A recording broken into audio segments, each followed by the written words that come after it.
All right, so I have the live stream going. So I'm going to make you host now. You might want to make someone else a co-host. All right, so I have the live stream going. I had them both going there. So you might want to make someone else the co-host. You could either make Eric or someone, just so that way, in case you accidentally get kicked off and I accidentally get kicked off at the same time, the meeting doesn't get stopped. But you are now host, so you can make anyone you'd like the co-host at this point. And then if you were to accidentally get kicked off and I were also accidentally get kicked off, they would be the host until you were able to jump back on, or I would jump back on. Perfect. Okay, I'm gonna, since Eric is on, I'm gonna make him a co-host right now. And then probably if Eric is not, I don't know what his internet connectivity is like this morning, but at least we'll have a backup here and we will go from there. Thank you. I should be fine. I don't think I'm gonna use video again, just to make sure, but otherwise it should be okay.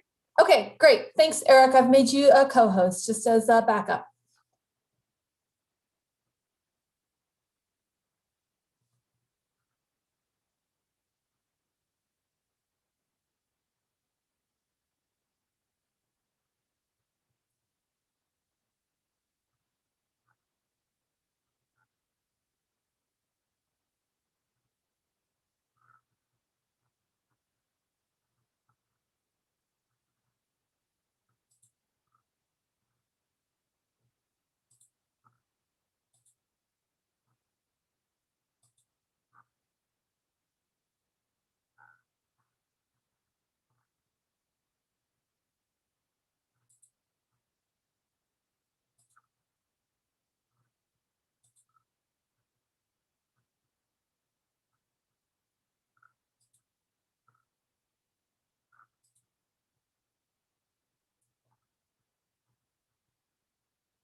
Good morning, B. Kimbrough. Would you please do me the favor of identifying yourself?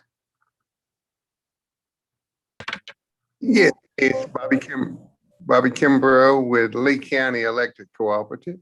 Perfect. Thank you, Bobby. Glad you're here. Oh, thank you.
So Bobby, my question for you is that, are you and Mr. Robinson sort of trading off these meetings? I want to make sure I've got you both on distribution for the information if that's the case.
Good morning, folks.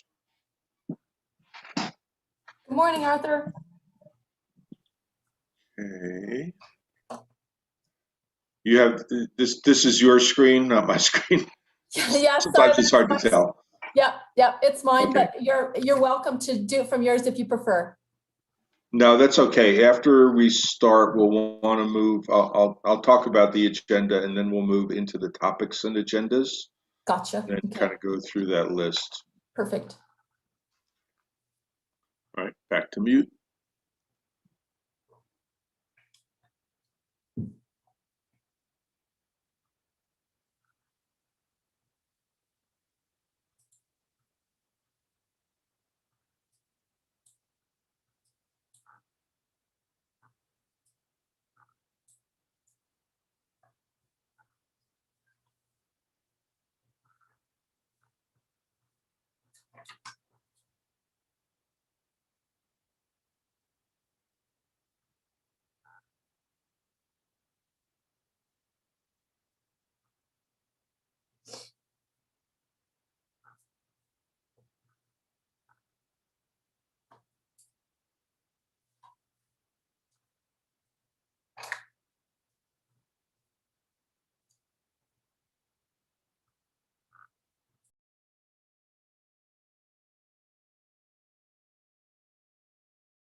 Morning, everybody.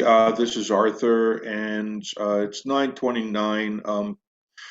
We're having a little bit of slow roll up in terms of participants, so we're going to give it a couple of minutes. And since I'll be starting off talking, people who come late won't be missing much. So we'll be with you in a couple of minutes.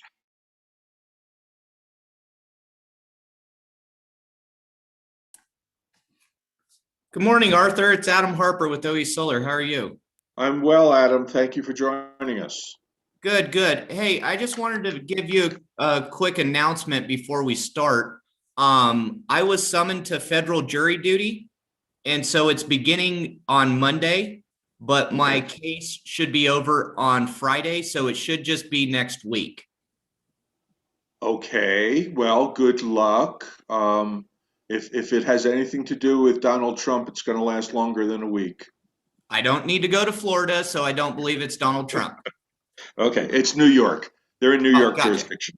Okay. Gotcha. All But right. yeah, Thanks I for just letting wanted to us let you know, but my summons does end on July 9th. So worst case Yeah. scenario, I'm completely done on July 9th. Okay, well, I'm sure that OE will have somebody attending the workshops next week that I'll be talking about, both in Community Solar Act implementation and the integrated resource planning. Yes, it will be Kimberly Roth. I just wanted to just give you an announcement this morning. Okay, thanks, Adam. Thank you.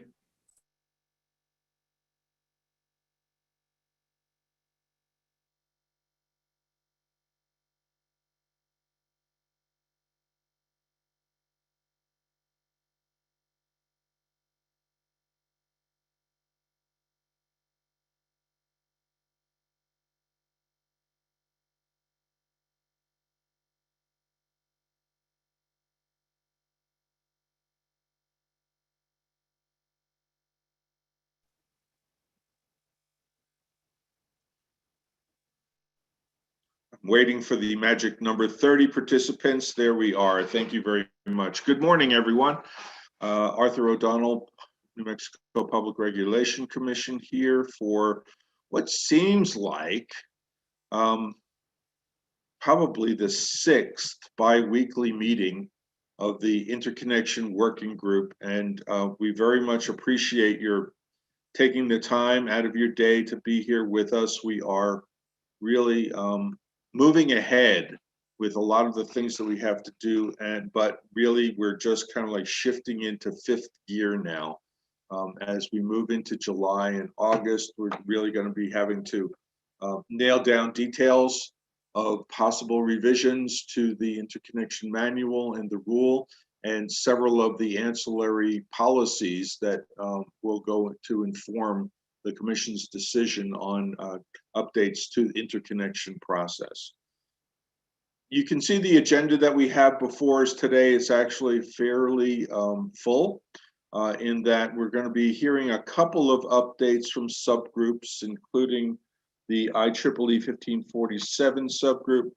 And then we're going to get down into using Miro for polling on a few of the areas that we've already discussed and have general agreement on, right? And we want to see if we can nail down level of support from the bigger group for adopting those.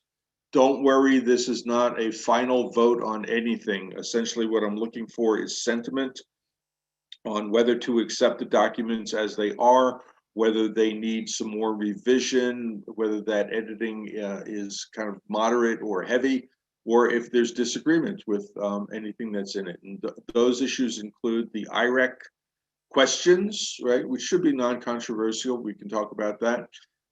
The pre-application process that was hashed out based on the IREC model with a couple of tweaks for New Mexico, and there were 1 or 2 outliers. And I'm glad that Adam Harper is with us today because he had some distaff comments on what the overall group was looking at that we can talk about again.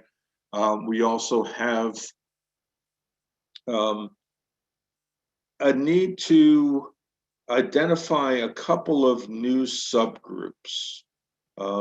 which will fit into some of the work that we've already been doing. So those of you who have not already signed up for groups that have been active to date, we're going to ask you to think about helping out on filling in the content for what the pre-application review and report should look like.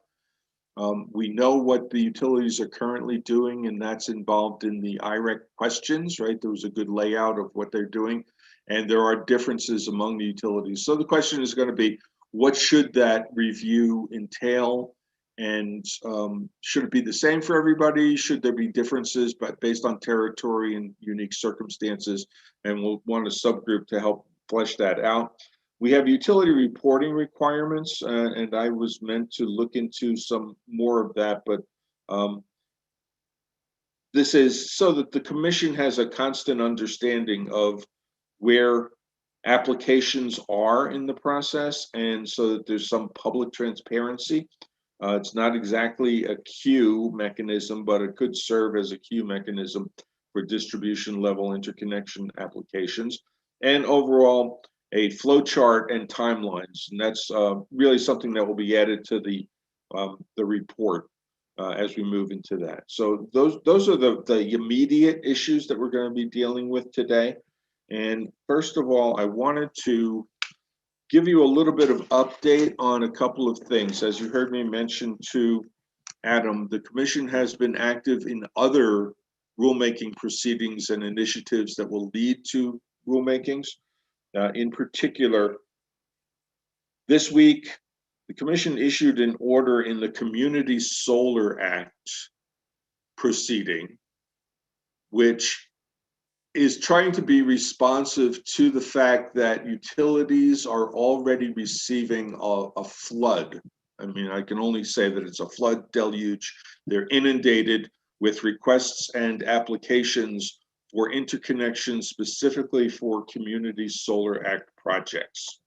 As I mentioned last time, we find this to be problematic because, one, the Community Solar Act implementation is just getting off the ground, and the commission is going to be going through a process to develop the rules and policies for implementing what the legislature told the commission to do in HB 84. And it's not going to be easy because there's a lot of stuff that has to get covered. So the order that went out this week is really guidance to the electric utilities that when they get applications or even to reach out to prospective developers, two things. One is that the existing interconnection rules have not been suspended. They remain in effect until we go through this process and come up with proposed changes to the interconnection rule and manual. So anyone that wants to apply for a community solar project or any other project is going to be operating under the existing rule and policy structure. Secondarily, a fairly direct indication to prospective developers that even if you undergo an application currently, having a place in a queue for interconnection does not and will not confer any advantage in the selection process for Community Solar Act projects, okay? That is a really important message to get out there because it strikes me that what we're hearing is that people want to get on the interconnection queue in order to have a leg up when it comes time for selection of community solar projects.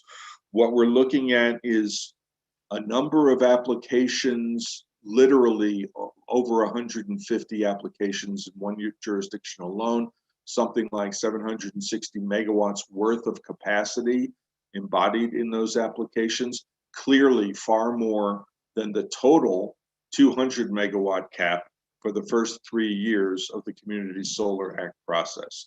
So what we're trying to do is to get a handle on this, for asking people to be patient and to participate in these processes, both this interconnection rulemaking and stakeholder process, and the stakeholder process that will come about in the Community Solar Act, which leads me to the second part of the announcement, which is next Thursday, June 24th, there will be an all-day workshop devoted specifically to CSA.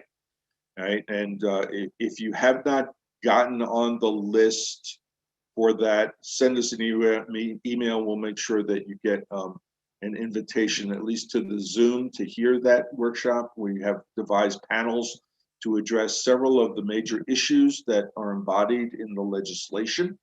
And they touch on things like consumer protection issues, level of market oversight to be exercised by the commission, both in the implementation of the act and the projects, and also on an ongoing basis. And there's some significant issues related to that.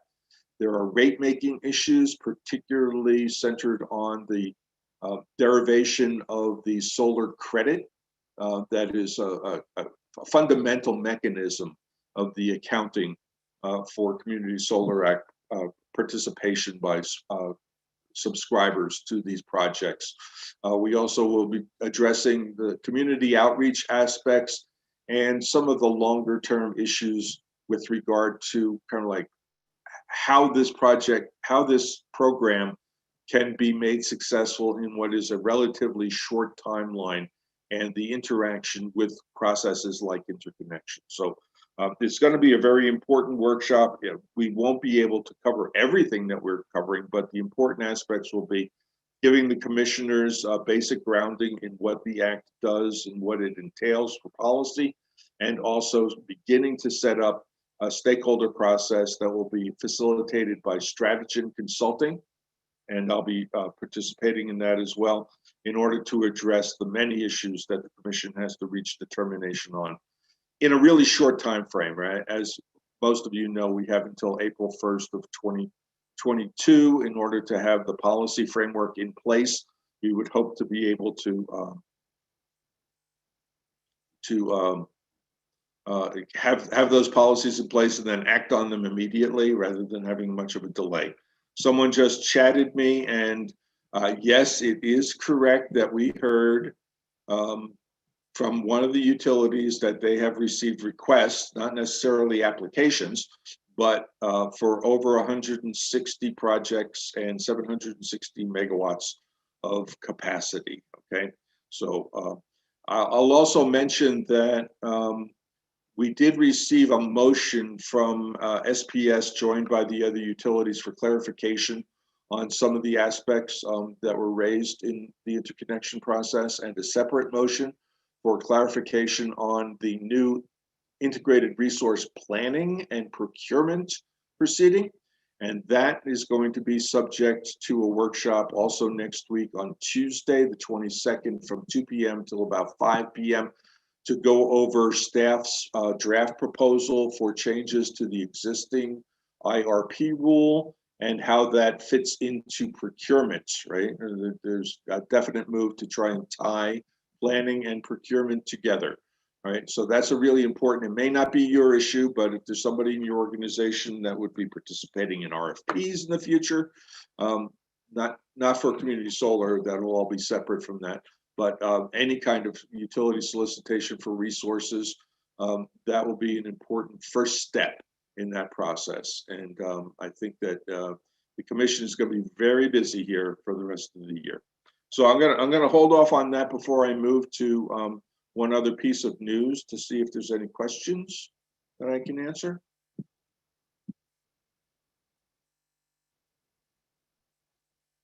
No. Okay. Just wanted to let you know about an update in the California Rule 21 interconnection process. An important decision on phase 1 of the current set of Rule 21 changes was adopted by the commission on June 3rd. For those of you keeping notes, this is decision D-21-06002, and it's about 200 pages long, just like any other California Commission decision. It covers some really important issues that relate to the things that we're doing here. In particular, they adopted a process for notification only, not applications, for approval of non-exporting systems. Those would be battery, possibly with PV storage systems. And as Eric Martineau has been explaining, the utilities have agreed to a process whereby if the devices have power control technologies of a certain certification, that they won't require additional study for them and can accept them into the interconnection queue on a more expedited basis. That's a really important step forward. One of the other big issues is cost allocation, and several of the parties had asked the commission to adopt some new rules on cost allocation, just as we're considering in this proceeding.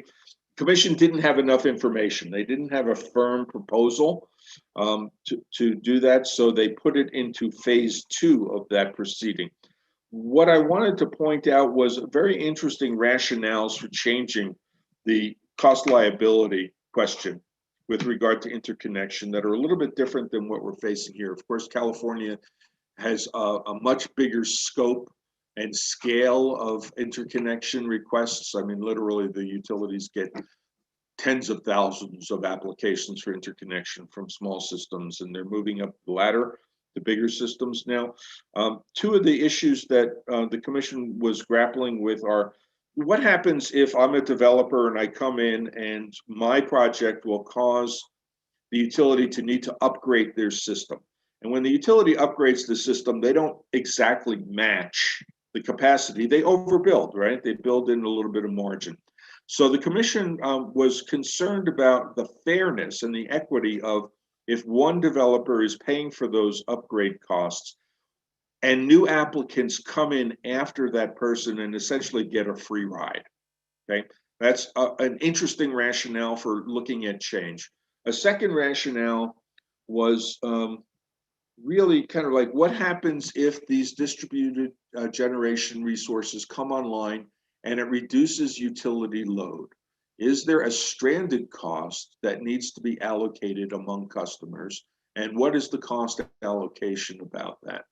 A third issue that's going to be addressed in phase 2 of that proceeding is, how do you allocate the cost of distribution upgrades that are associated with FERC jurisdictional projects, projects that are larger than 10 megawatts or 20 megawatts, but may have distribution level impacts as the power gets delivered in utility service territories. So the commission just did not have enough information to deal with all those things, but they know what their issues are. So that's how the conversation in California around cost allocation is going to be framed, right? Which is a little bit different than here. Cut just a couple of other issues. The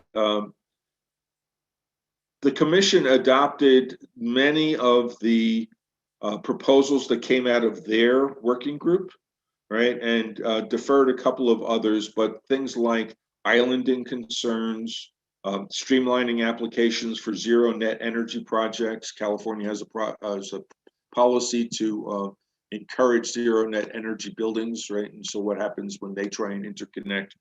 An issue that the commission decided not to deal with was specific safety concerns, mostly because those are dealt with in other proceedings at the California Commission.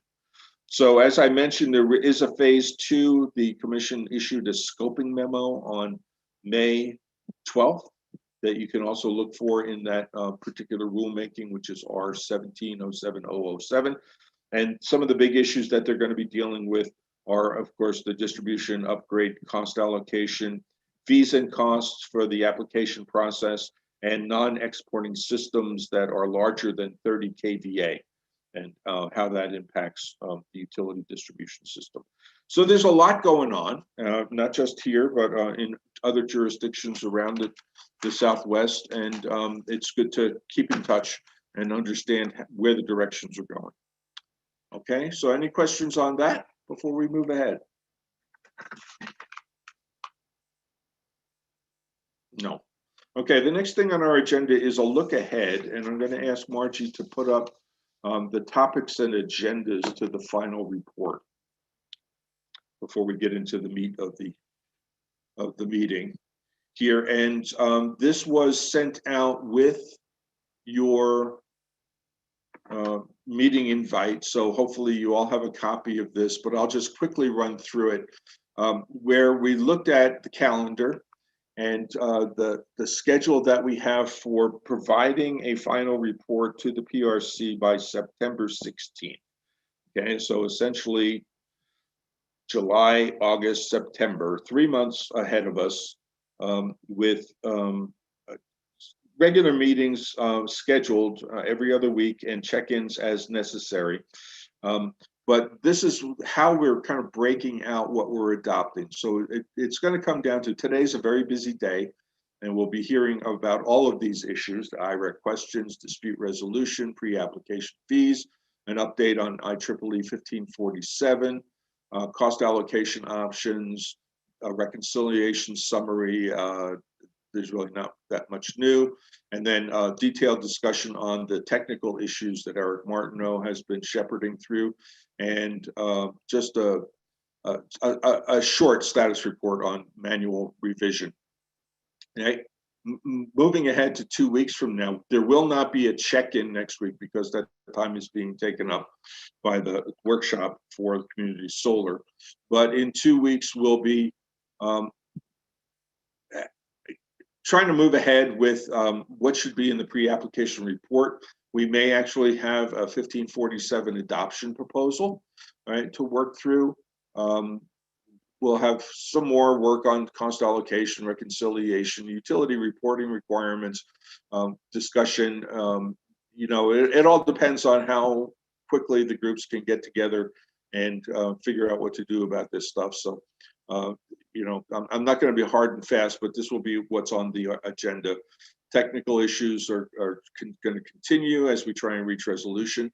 As we move forward into July, we're going to be trying to get polling and acceptance of these issues, right? Because what we want to do is to get the parts, the constituent parts for the manual update and for the policy discussions for the commission, for the report that goes to the commission, adopted so that we can get them into a draft and then start working on editing, right? Doing the real final refined editing for things. And then as you can see, the list of issues gets shorter as we move forward, but that's just because we can't predict the future. We don't know exactly what's going to require a lot more discussion with the bigger group, what sticking points we may see. But really, it's important that by July 29th, we really hope to have at least major agreements on all of the things that are currently being worked on, so that we can put together a first draft of the report and then start going through rounds of editing, right? And then again, with the idea of a final report. Whether we need to meet during these weeks, we'll determine as we go forward. So I have a question from Adam Alvarez. Was this document shared with the group? It should have been. It should be part, it should have been an attachment to your invitation to this meeting. If you have not gotten it, shoot Margie an email and she'll send you a copy.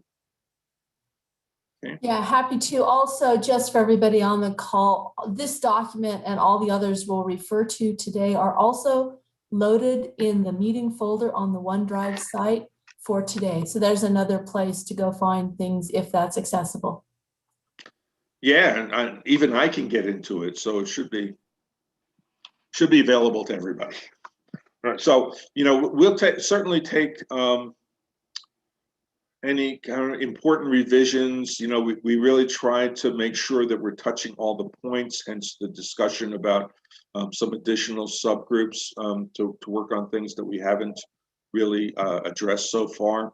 And we encourage those of you who have been participating but have not been active in subgroups, if you can find the time in your busy schedule to help out with this, it'd be really appreciated, because when we get to the editing, that's going to be a really interesting process that I haven't figured out yet. And we may have a subgroup that drafts the manual change, and we have an editing process for that. But the first draft of the report is going to be put together by Eric and myself, and then we'll send it around for comments. And synthesizing those comments and working on changes can be very detailed, right? So I'll just put it out there is that we appreciate any help in that regard so that we have a good and complete package to bring to the commission in September. All right, I'm going to take a breath here and see if Margie has anything else to add before we move into some of the issues that we have on our agenda today. The only other thing, Art, you might want to again describe the purpose of our polling, just to reinforce with folks what polling as opposed to voting is, and just kind of talk through that again so people understand where we are in that process. Okay, this is really part of our experimentation on using the Miro tool, and we've talked about some of these reports out of the subgroups, and I'm happy to report that the subgroups themselves have generally reached an agreement on what to bring to the bigger group. But we really haven't had a tool to give us a sense of how everybody feels about it. So polling is different than voting in that this doesn't really determine anything. It's really just giving me a sense of level of support and sentiment. So Margie, do you have something to bring up so that you can show people how to, let's start with the IREC. Right, so you can see how we're addressing this, and nothing is hard and fast. There's no final to this yet. As we move forward in the process, we're going to be looking for finalization. Okay, so the IREC question document, we've discussed it several times, and it is available in your folder. And really, it is a baseline of information that was posed by about 20 questions in the IREC model proposal that essentially lays out some where we are now, right? Is there a pre-application review process, right? Is there an interconnection queue? What are the screening tools that are being used? And so really, this is more informational, and how this is going to get used will be as part of the report so that the commissioners have a basis of understanding what the current status of interconnection issues and policies are, right? Because not everybody is as familiar with it, right? And then we'll be drawing the connections to how things were going to change, right? We haven't reached there yet, but that's going to be in the report. So Margie, you want to talk through this?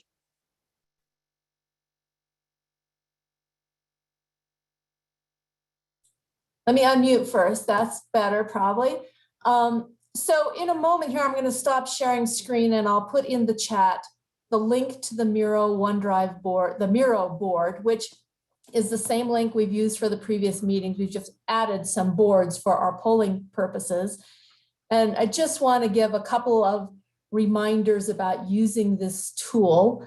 There is also in our OneDrive folder some tips about using Miro, but the couple of things to remember is, I don't know if you can see up next to this share box in the upper right, there are 3 vertical lines with small circles. That's your settings bar, so that when you get into Miro, click that and you can tell your system whether you're working on a mouse or a trackpad. That will greatly simplify your moving around. Today, we're not going to have you post stickies, though. We're actually going to have you respond to the poll options, as you can see, for example, here, ranging from you don't accept this proposal, you might accept it with some key revisions, you accept it with minor revisions, or yes, wholeheartedly accept it as is. So again, as Arthur said, we're trying to get a sense of the group of where you are. We've asked anybody who is interested to go ahead and participate when we activate the poll in Miro. It shows up as voting, but please remember this is a polling more than it is a vote. So the other tip in using Miro is there's a little arrow pointing up to the upper left on the left side of share, and that you can hit to hide all the collaborators' cursors so you don't see other people flying around the board. exploring things that are here, which you are welcome to do, but it gets kind of confusing. So I will bring you to the board that we are polling in the moment when Arthur introduces that topic. And then you will get a chance to vote or poll response to each of the questions that we have. There's one on the IREC question proposal, there's one on dispute resolution today, and another one is be a series of 4 votes on the pre-application fees and timelines. So back over to you, Arthur. I'm going to stop sharing so that I can actually go to Miro and manage the polling. But other questions, maybe I should wait to see if there are questions. Okay, you're going to give us a link to Miro here? Yep, I am going to give you that link here and give me 1 second. Margie and Mike D'Antonio, I've got a question. Go ahead, Mike. Go ahead, Mike. With regards to the polling, is there any ability for you to determine who's doing the responding? In other words, if it's a utility response or a developer response, to give you a better idea of where the groups are. So a couple, no, we have decided to keep the vote anonymous and to open the conversation as we see places where there's disagreement. And in that conversation, obviously, anyone who has a comment or opinion is welcome to identify them. You'll obviously be identifying yourself and we'll talk about it. So at this point, there is not a, the polling is anonymous at this point. Okay, thank you. Anybody else? Okay, so Margie has put up a link, and the link will bring us individually to Miro.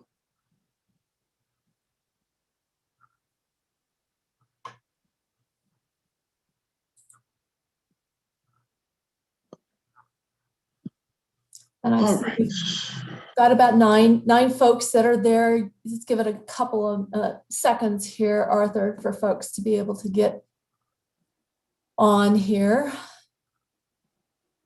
Okay.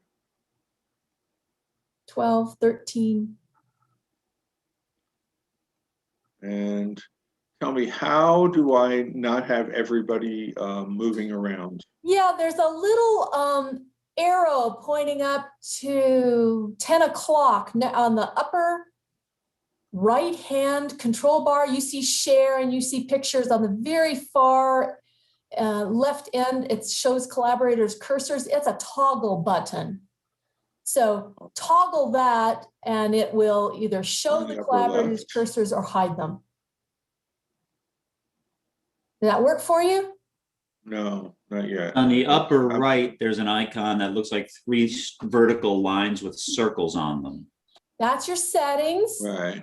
And you can also change your collaborator cursor show there. I mean, then both of those places will allow you to change those navigations. Okay, I don't want to do that. Navigation mode, so Down below navigation mode, you'll see a collaborator's cursors, which is the same little icon as you have on top. okay. And if it's Great. not checked, then you're toggled. Okay. We've got about 25 folks on Miro. So let's, Arthur, would you or Jacqueline want to give any more background on this topic? Well, it is quite detailed in that there were 20 questions. So I don't really want to go through them again. I believe that everybody has gotten a chance to review them and the basic information because it's really should not be controversial. If people feel that they don't have time, then your vote might be accept with key revisions and we can deal with that later on. But really what we'd like to do is to just get a sense that you've looked at this document, that You are in basic agreement that this is the information that we should be providing to the commission, and there will be an opportunity to edit it if necessary going forward. So that's really the best that I can give you right now. Is Jacqueline Waite with us today? Yes. I'm here, yes. Yeah, Jackie, is there anything you wanted to add about either the process that you went through or kind of like the level of detail that you provided?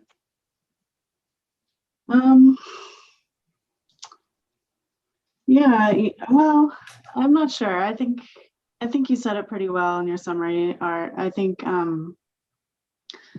certainly we could have probably gone back and forth with certain stakeholders a little bit longer, but I think for the purposes of the questions, I think we answered them as well as we could with the information that we had.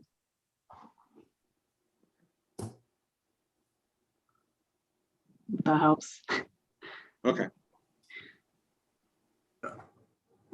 Art, this is Roberto. Yes, hi, Roberto.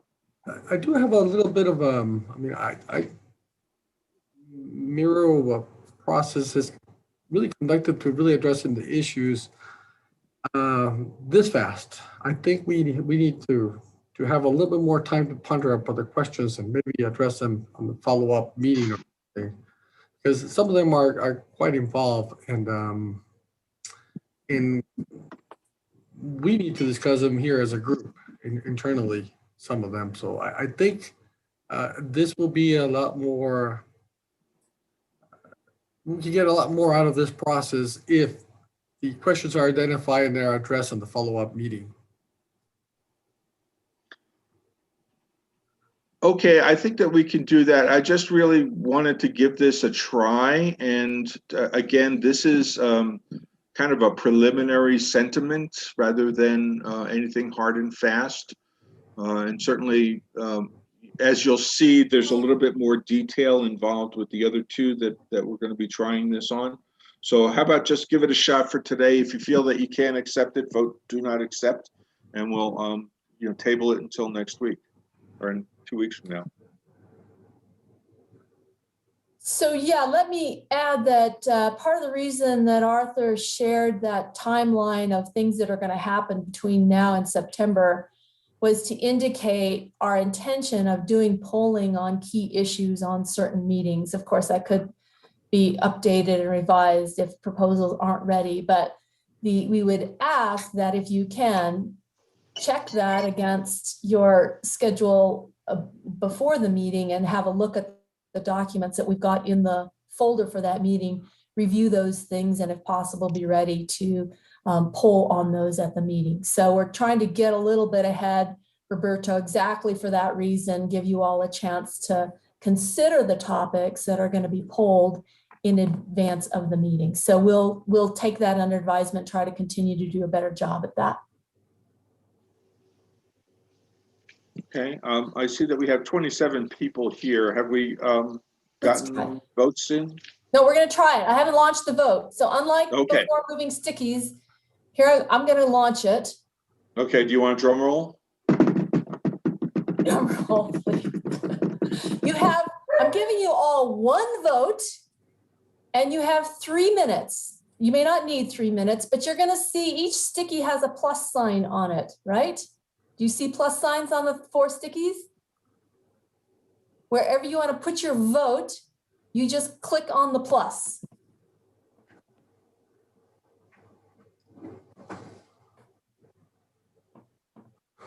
What's happening, Arthur?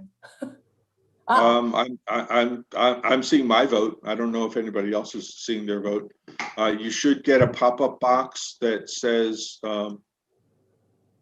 voting session, has a clock on it, has a place where you click on the X on your choice. Oh, my connection is restored. We lost the voting. We lost the connection there for a second. Okay. Right. Is everybody seeing this? Anybody not seeing this? Got 1 minute to vote. poll respond, and then we'll look at the collective responses.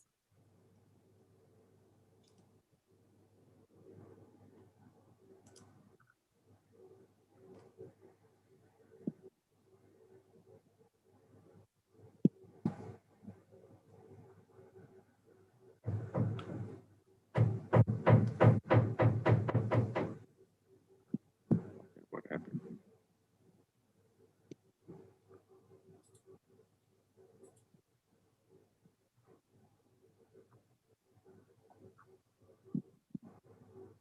Okay, I'm going to end voting for all now. So closing the session.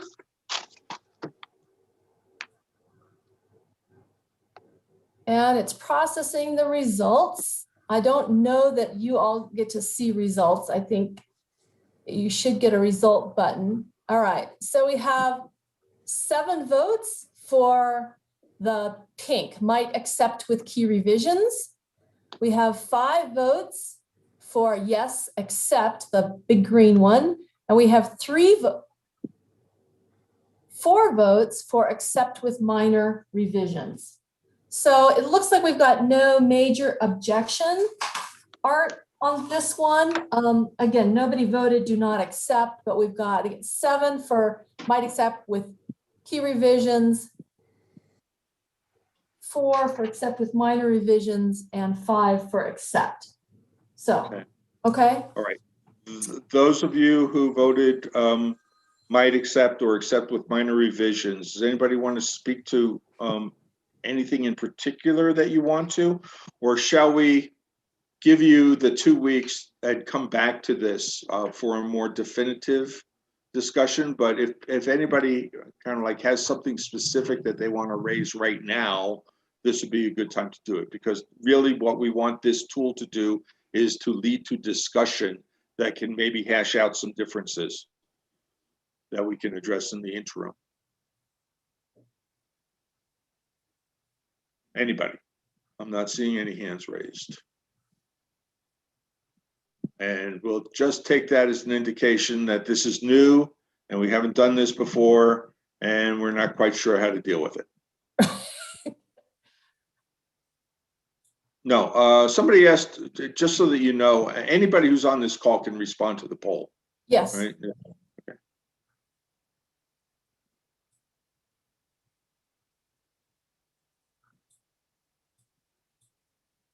Okay. Should we try the Hearing next none. one? Yeah, let's try the next one and see what happens.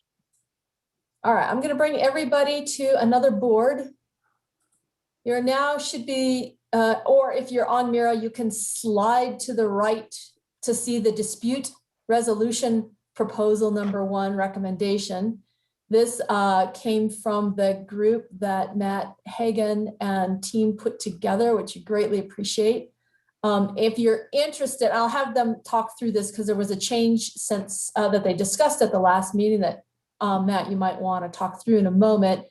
If you care to see the existing language in the New Mexico rule and manual, you can slide your board or slide this board up and down below. I've posted the language from the dispute resolution topic in the manual if you're interested in seeing that.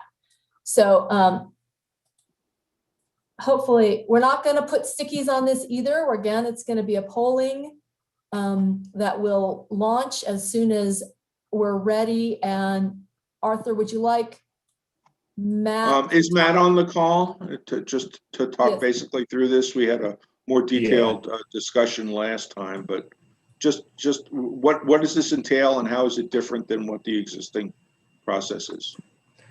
Yes, we went through this with Jim Destarjanes and Lisa Matson, and basically added a little bit more detail on what actions should be taken in the dispute resolution process and kind of the timelines of when like the next step should be taken. And based on some feedback that we have received in our subgroup,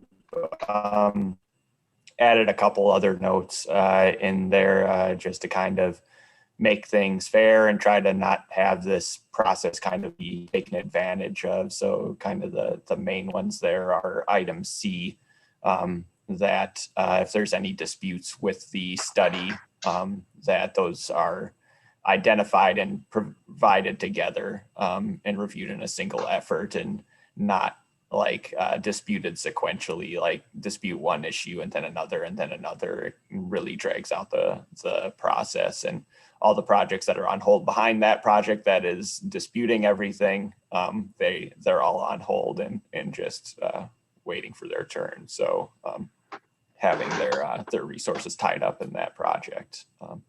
So that was kind of the effort for that one, item C. Item D there, kind of noting the difference between technical disputes and timeline related disputes. So timeline related disputes shouldn't really take that long to resolve.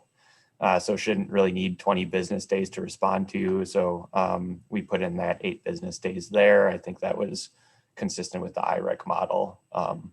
And the 20 business days for the all other disputes, which are usually technical and related. So that is that one. Another key feedback is just if it goes into mediation, that you have a consistent technical resource participating in that in the mediation, so that you're not using multiple technical experts on separate disputes that may have different opinions on things. So that was part of the feedback that we got, and we tried to address in item D. And item E was the part that we added last week. That was since our last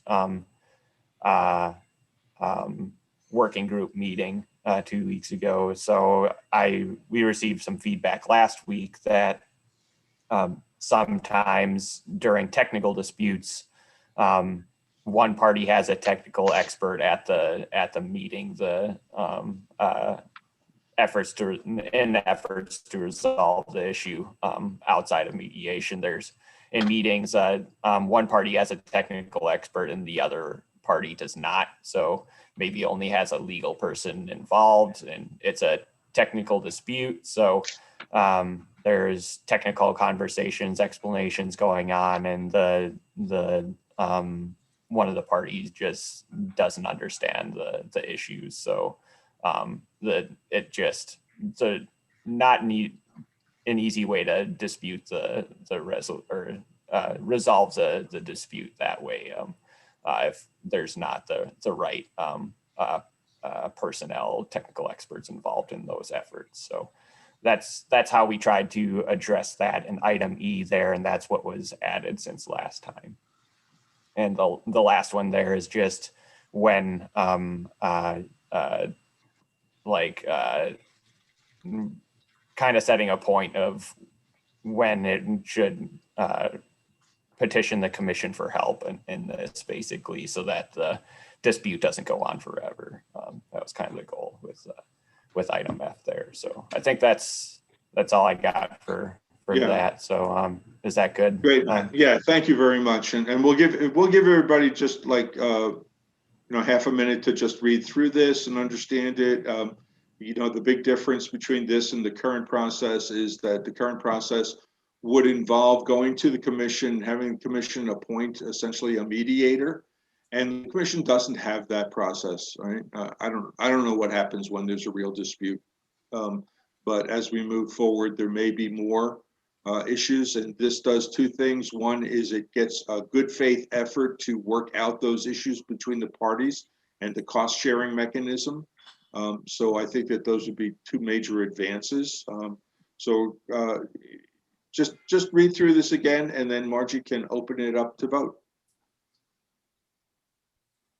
Okay, I am going to open up the vote. I'm going to give it 3 minutes because people might be still reading. Yeah. You get one vote again, or one poll response, I should say. Okay, the poll has been launched.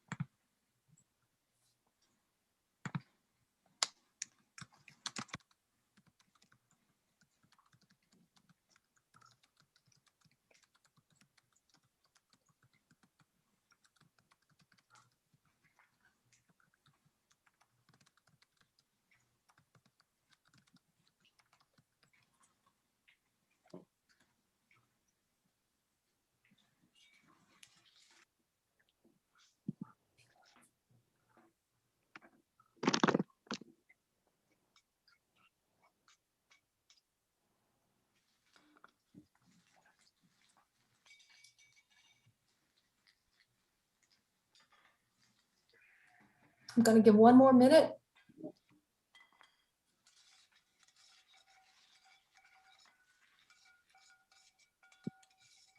Sorry, I couldn't get off mute. Somebody has the yes post-it covered, and I'm not able to click the Yeah, accept. looks like somebody.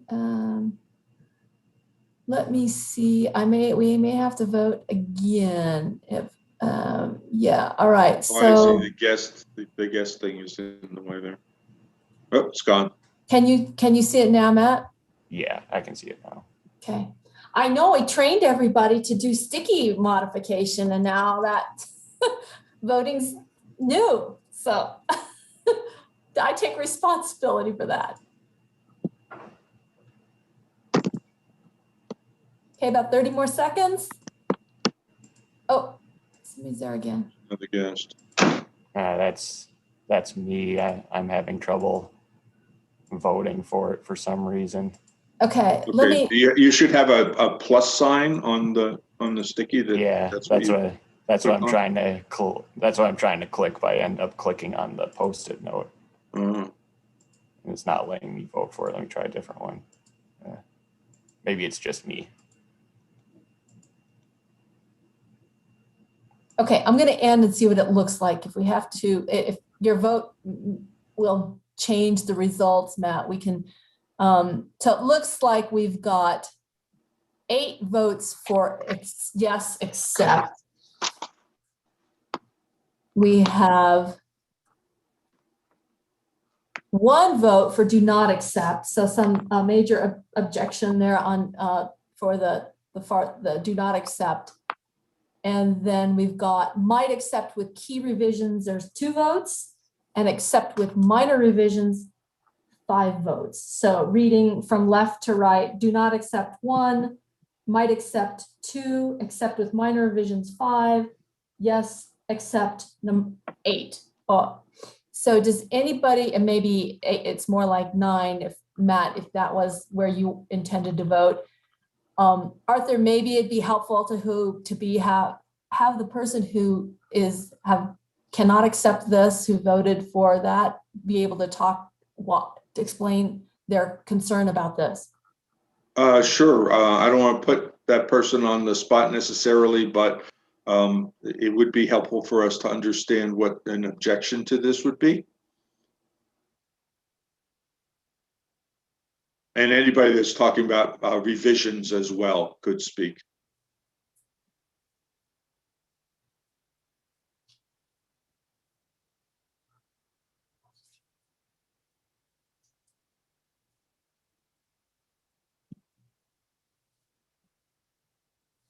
I'm not hearing anybody. Anybody? Tayoko. Hi, Tayoko.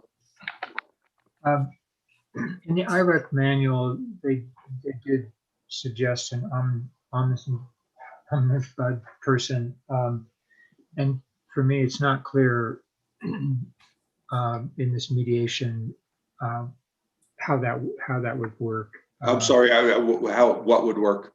How would a mediator? How this would there be a designated person by the commission, or what that process and where that money would come from to fund some kind of mediation process?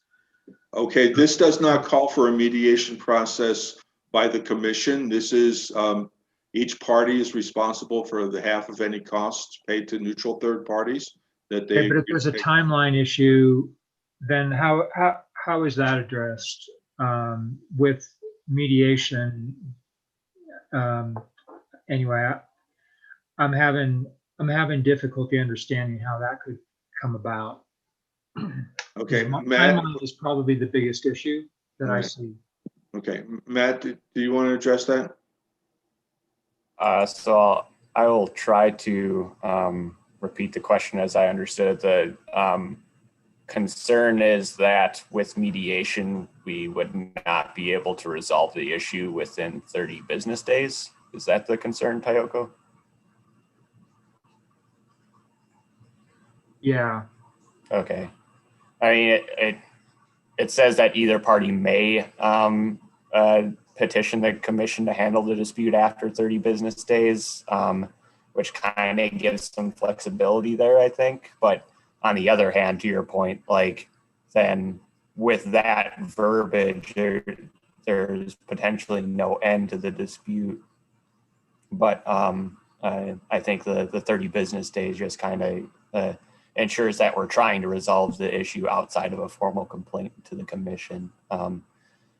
So, I mean, to that point, like, I think we've had some experiences in Minnesota where those go longer than the 30 business days, sometimes up to 60 business days. But, and I mean, it's I don't know what the kind of, I don't know what the word is, the triggering point for a formal complaint in those issues. If it's not resolved in mediation, or they don't want to can't agree on a party to mediate outside of the commission, or what the triggering point is for that. But I think there's not a requirement that you need to have it resolved within 30 business days. That's just making sure that we're giving it our best efforts, I think. Okay, and then just to be clear, that if the dispute goes to the commission deals with this as a formal complaint, right? Which means that a hearing officer is assigned, and that hearing officer will preside over whether it's taking written position papers or having an oral argument. That's up to the commission to decide on how to do that. I can't say that that's going to be handled expeditiously. So the incentive here is for people to use other means before resorting to the commission.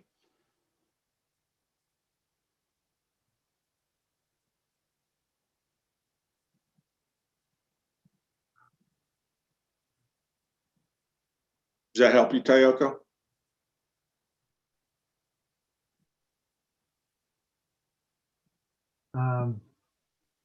Yeah, I don't know. Okay.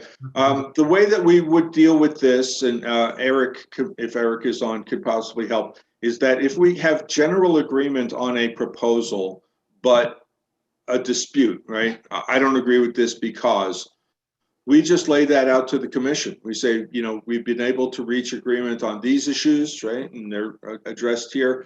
These issues are non-consensus, and these are the positions that have been taken.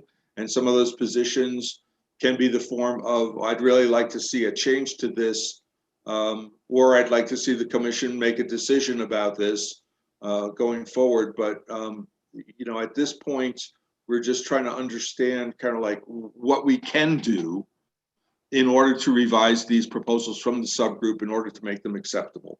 So why don't you think about it, and we'll bring this one back again next time. And if there are any of the other folks that voted for revisions or opposition to it, we can have a further discussion, but you could help us in advance by sending an email to Margie and myself that lays out kind of like why you think that this is not acceptable as is and what you'd like to see changed. So Art, this is David Spradlin. Hi, David. And I'd raise, hey, so I had voted for acceptable with minor revisions, and it's one of the issues that I brought up throughout this process is utilities that don't have engineers on staff and would have to go to a consulting engineer to work through these sorts of issues. The timeframes are pretty tight on trying to get an engineering firm to release the engineer to come to meetings. And so just a little flexibility for utilities that don't have engineers on staff to be able to work within these timeframes. Okay, well, that's a point well taken, and I think that we have to take into consideration that for several of the technical issues that we're going to be dealing with. Matt, was that a discussion in your group, and how might we resolve that with another item that says, you know, these schedules should be mutually agreeable, right, to the parties, and they could come up with their own timeline, something along those lines? Right. David brings up a good point, and that wasn't something that we really considered in our subgroup. We didn't have a co-op representation there. So, and the experiences that we reached out to the other utilities like in PSCO and NSPM for feedback. They were all larger utilities, and their processes, their interconnection procedures were just for investor-owned utilities, not co-ops. So the procedure, the dispute resolution process didn't apply to the co-op. So that is a significant difference here. And I guess on the spot, I don't have a suggestion for it. Okay, David, if you can provide maybe some language that we might add as another bullet point, a G to this, to the effect of what you're trying to get at, a way that you think could resolve it, and then we can discuss it more next time. Will do. Thank you, Art. All right, and be sure to confer with other co-ops that may be in the same situation. Hi, Arthur. Jim Deschardins here. Just a quick note that in our group, Matt had a very thorough presentation where we compared formats from a variety of places, I think like 4 or 5 at least. And to my recollection, this was kind of like a middle ground. So I just want to make sure that's noted. Oh, and one other quick thing is that also on the vote, maybe this is just what I'm seeing on my screen. I saw 10 people accepted and Margie said it was 8. So I'm just curious as to that difference. Okay, I didn't see any numbers, so I saw 10 as well. Yeah, Margie, you want to go back and recalculate? Yeah, I mean, my voting summary versus what gets put, I think a couple of votes came in after I closed the vote, right? Okay. So as we go forward, we just try to be a little more clear on start and end, and then so my summary was taking place before all the votes were tallied for some reason, but thanks for pointing that out.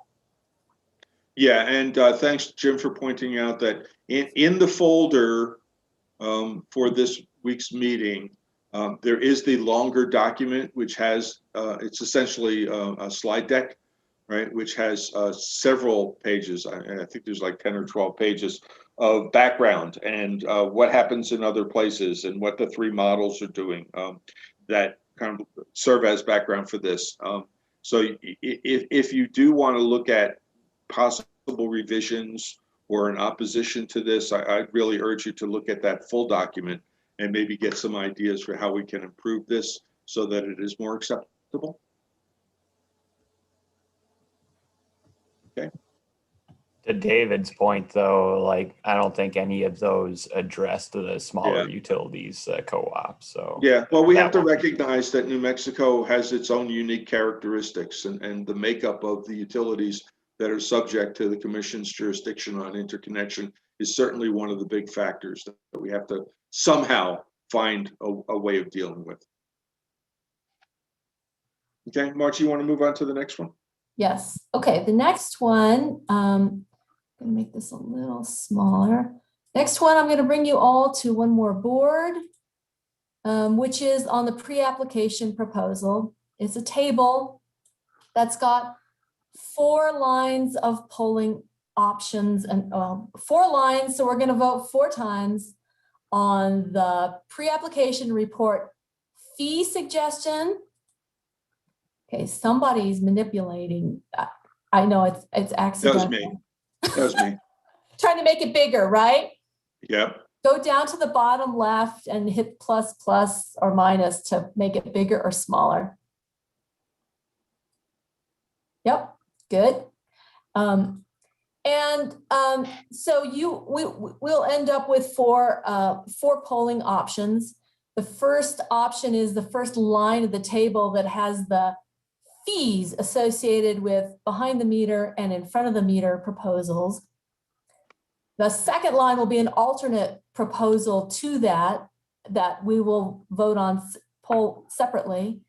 The third line is the timeframes for the pre-application reports and an alternate proposal for that same topic.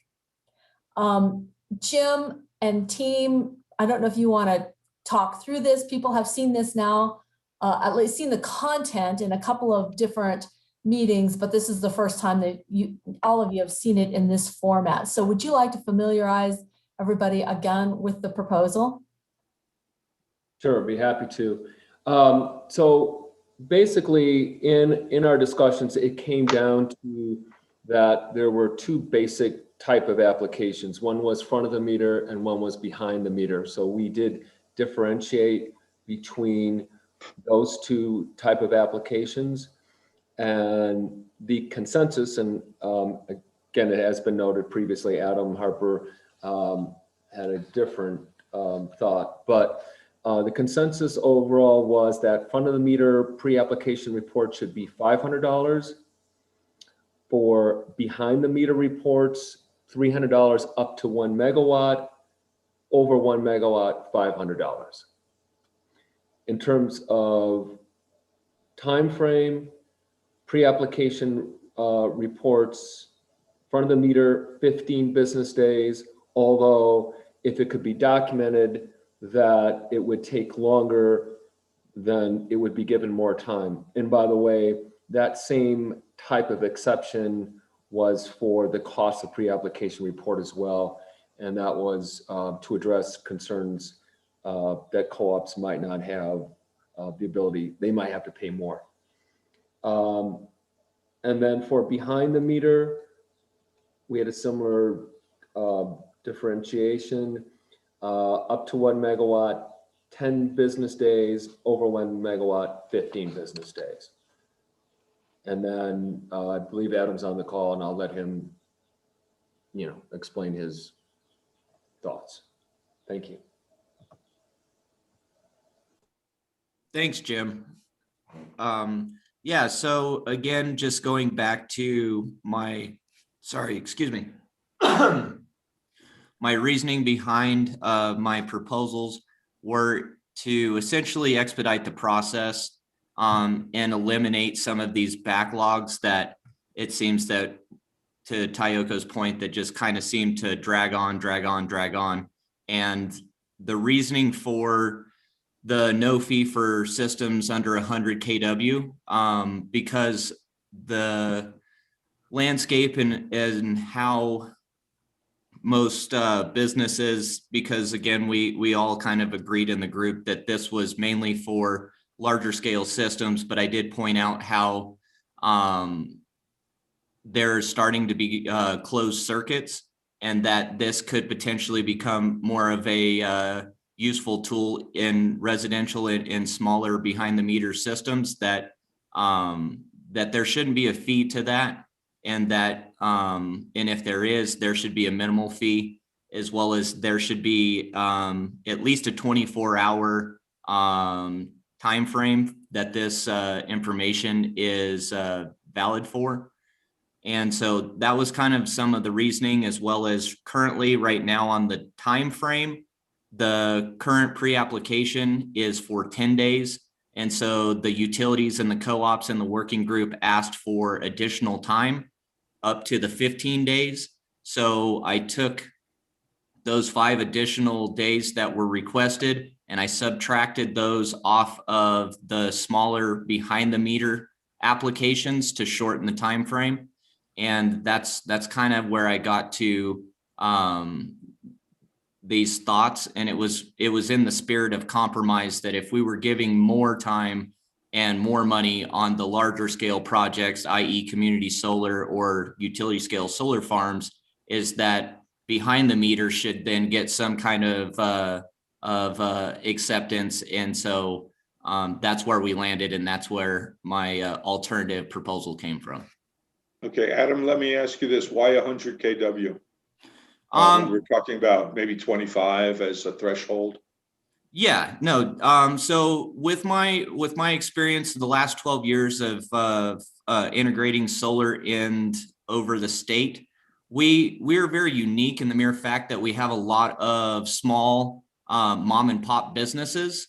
And so again, with the spirit of thinking that this was going to be predominantly used in the small commercial market, most of those businesses fall within that 100 kW and below.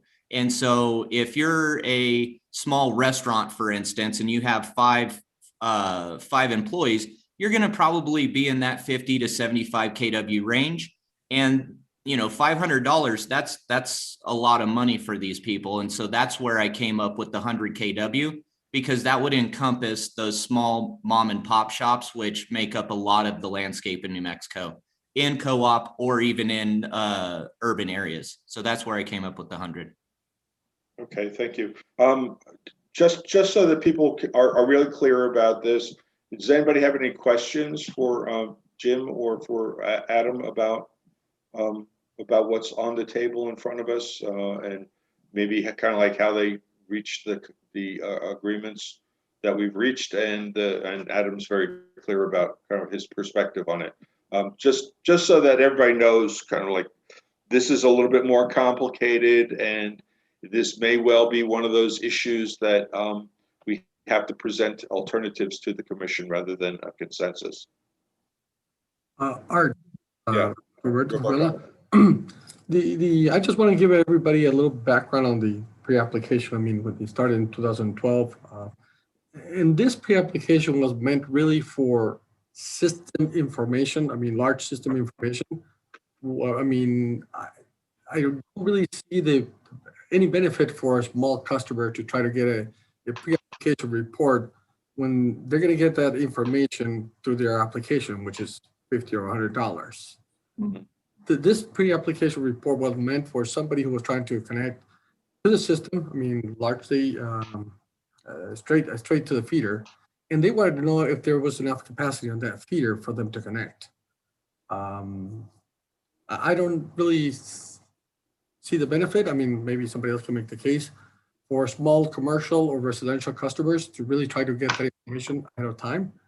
And but the pre-application report was more for the larger unit systems that they didn't want to invest on a study per se, if they could get the information that the feeder was saturated already. So I mean, that's right. Background for it.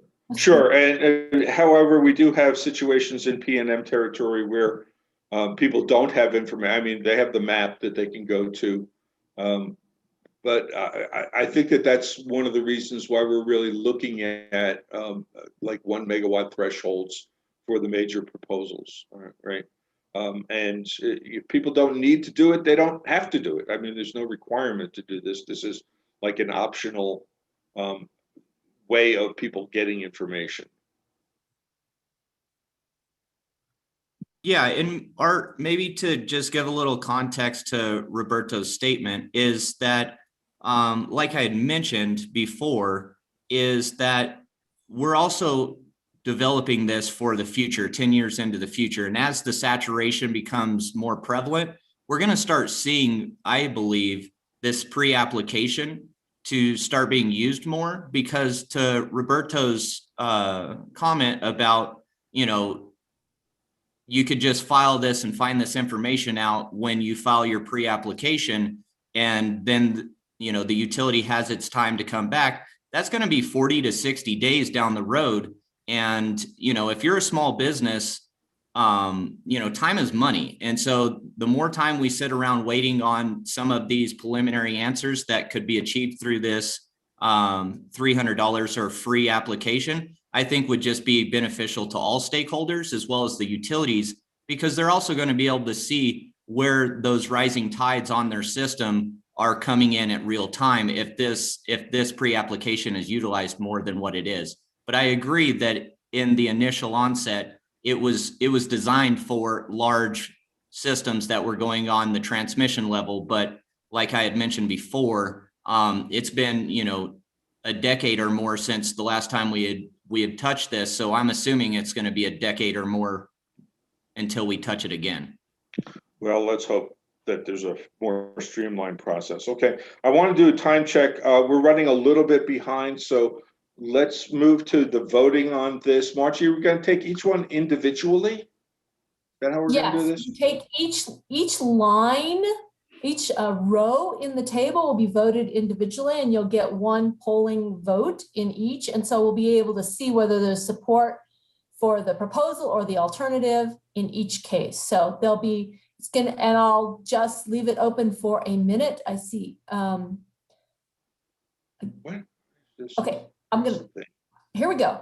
All right. So this is pre-application. I'm gonna leave it open for a minute. You've got one vote. And you should just see one row.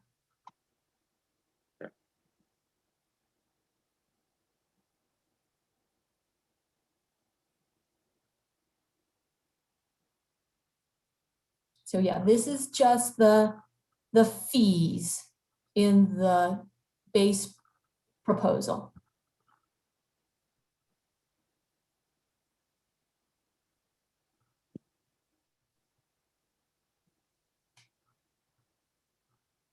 I just want to make sure, Margie, so what I'm seeing, is this for behind the meter then? This is the first question, which has system on utility in front of the meter, 500. Yeah, it's for both in front of the meter and behind the meter. Does that answer your question, Jim? I'm just having trouble just with the format, I guess. Well, the voting is over. Okay. You want me to reopen? I can reopen. No, that's okay. It's just not clear. I can't really see what I'm voting on and where to vote, but maybe it's just me. You can go down to the lower left and either zoom in or zoom out to see the whole row, Jim, if that helps. But it may not, the voting responses were, we had 11 for accepting, yes, 4 for accept with minor revisions, and 1 with might accept with key revisions. And there were no votes for the do not accept. Sorry, how many on the key revisions? 1. 1. Okay. 1 for all right, key so we're revisions. consistently getting 16 people voting. Seems like. Okay, so let's now vote on the second one, which is the alternative.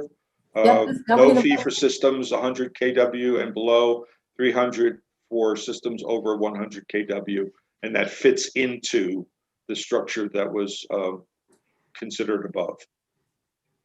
Correct. The poll has been opened.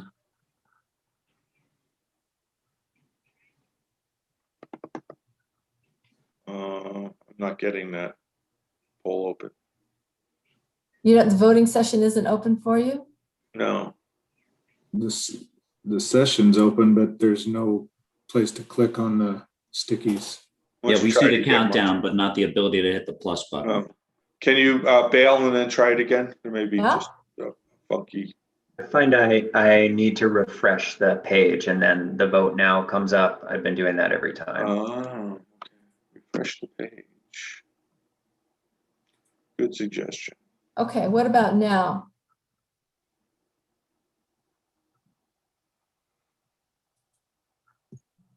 I still can't get mine to work.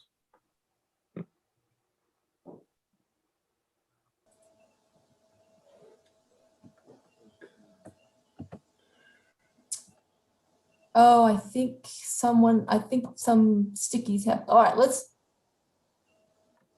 gosh, okay, let me.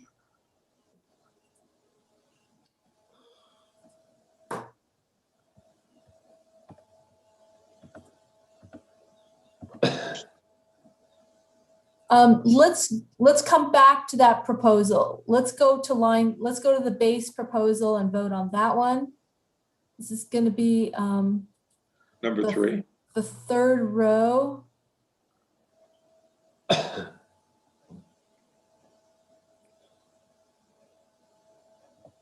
And this is on the timelines. Okay.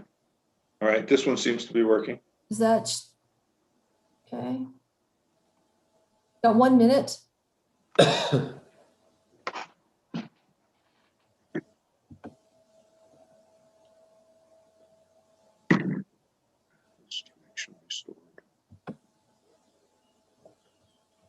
Going to end voting now. And we had, starting from accept, 2 votes to yes, accept.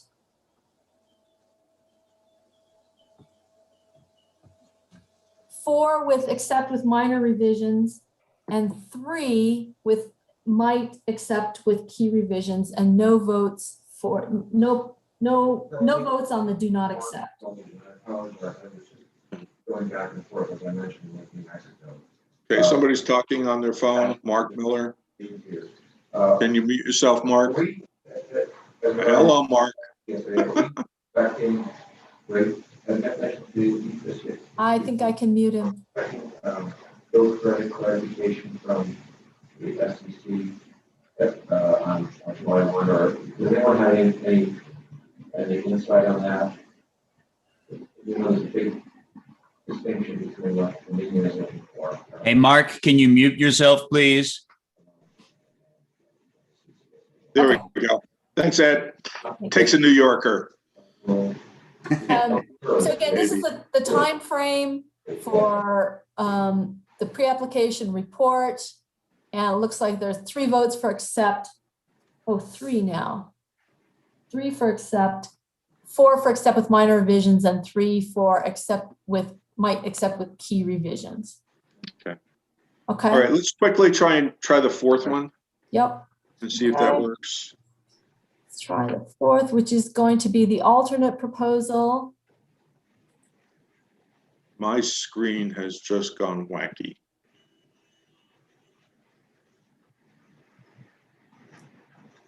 Marjorie, this is Adam. Can you confirm that you got my vote? Because I'm not seeing the plus bar as well as I'm not seeing the countdown clock. No, I can't tell who's voted. With this anonymous like this, we don't have a way to tell who has voted. Okay. So we'll presume that you voted yes, Adam. Thank you, Arthur. And add that in there. Margie, this one is showing that it has the plus signs on everything, but do not accept. I see that. So it's biased, right? Better call cyber ninjas. Let me fix that.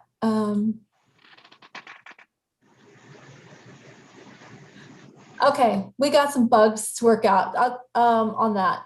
So all right. So this one got a little bit too complicated for the system. We'll try and figure out how to deal with it. Yep. Okay. See Okay. results. We got 6 for accept on this. Thank you for that. And then on the connection, you and I talked back and 2 forth. for accept with minor revisions, and 1 might accept with key revisions.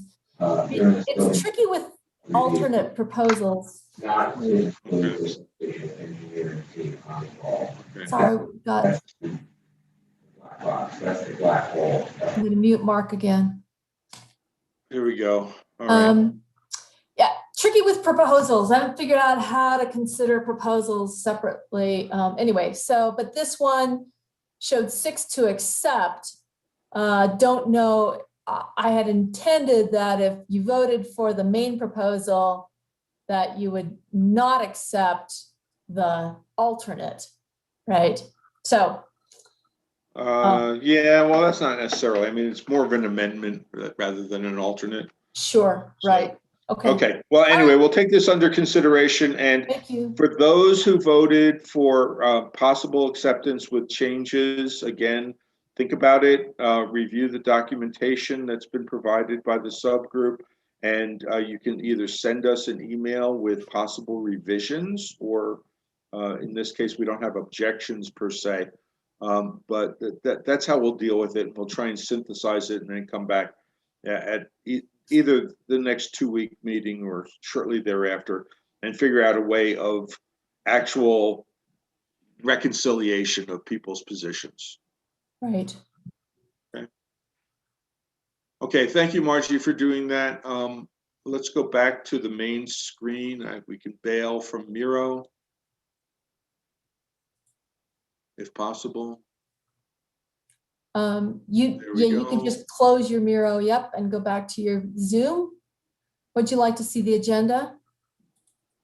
I have it before me. We have 3 presentations scheduled. One is the IEEE 1547 adoption, one is cost allocation, and one is the reconciliation summary. Travis, Ed, and Matt. Ed Rowland had some time constraints. Ed, are you okay for the next 20 minutes? Yeah, no, that was in the morning. I'm good to go now. I've got my deck cleared. So let's start with Travis on IEEE 1547. We had a beginning discussion about this, and I know that the group met again, and we were very pleased with the proposal for a timeline for adoption. And then there were some more kind of sticky technical things that the group wanted to discuss. Travis? Hey, good morning. Can I share my screen, please? You should be able to, yep. Okay. Go. And everybody can see that. So you can see my presentation, right? I can. Somebody was having some trouble with their screen. You need to go up to your view and look at standard, I believe, or side by side with the speaker so you can see Travis.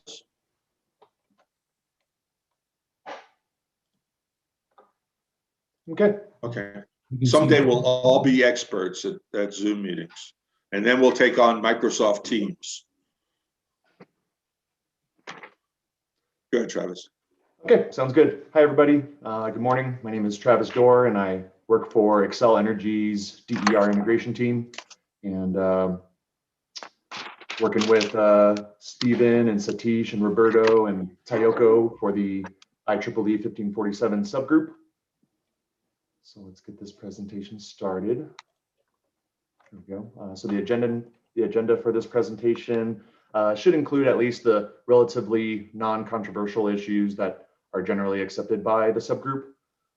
For example, we agreed that we should submit a recommendation by July 1st, which should just be a general proposal, including the required autonomous functions in IEEE 1547 2018 and the timeline associated with those requirements. I want to focus this presentation on what's underlined here.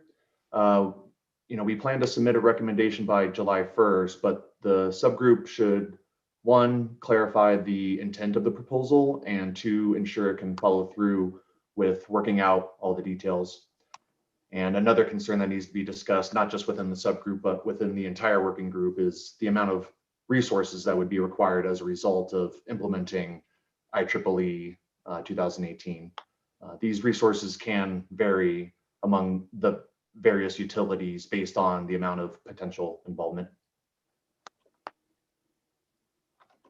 So first up, clarifying the intent. So for clarifying the intent of the proposal, we should determine what documentation the recommendation is supposed to be included.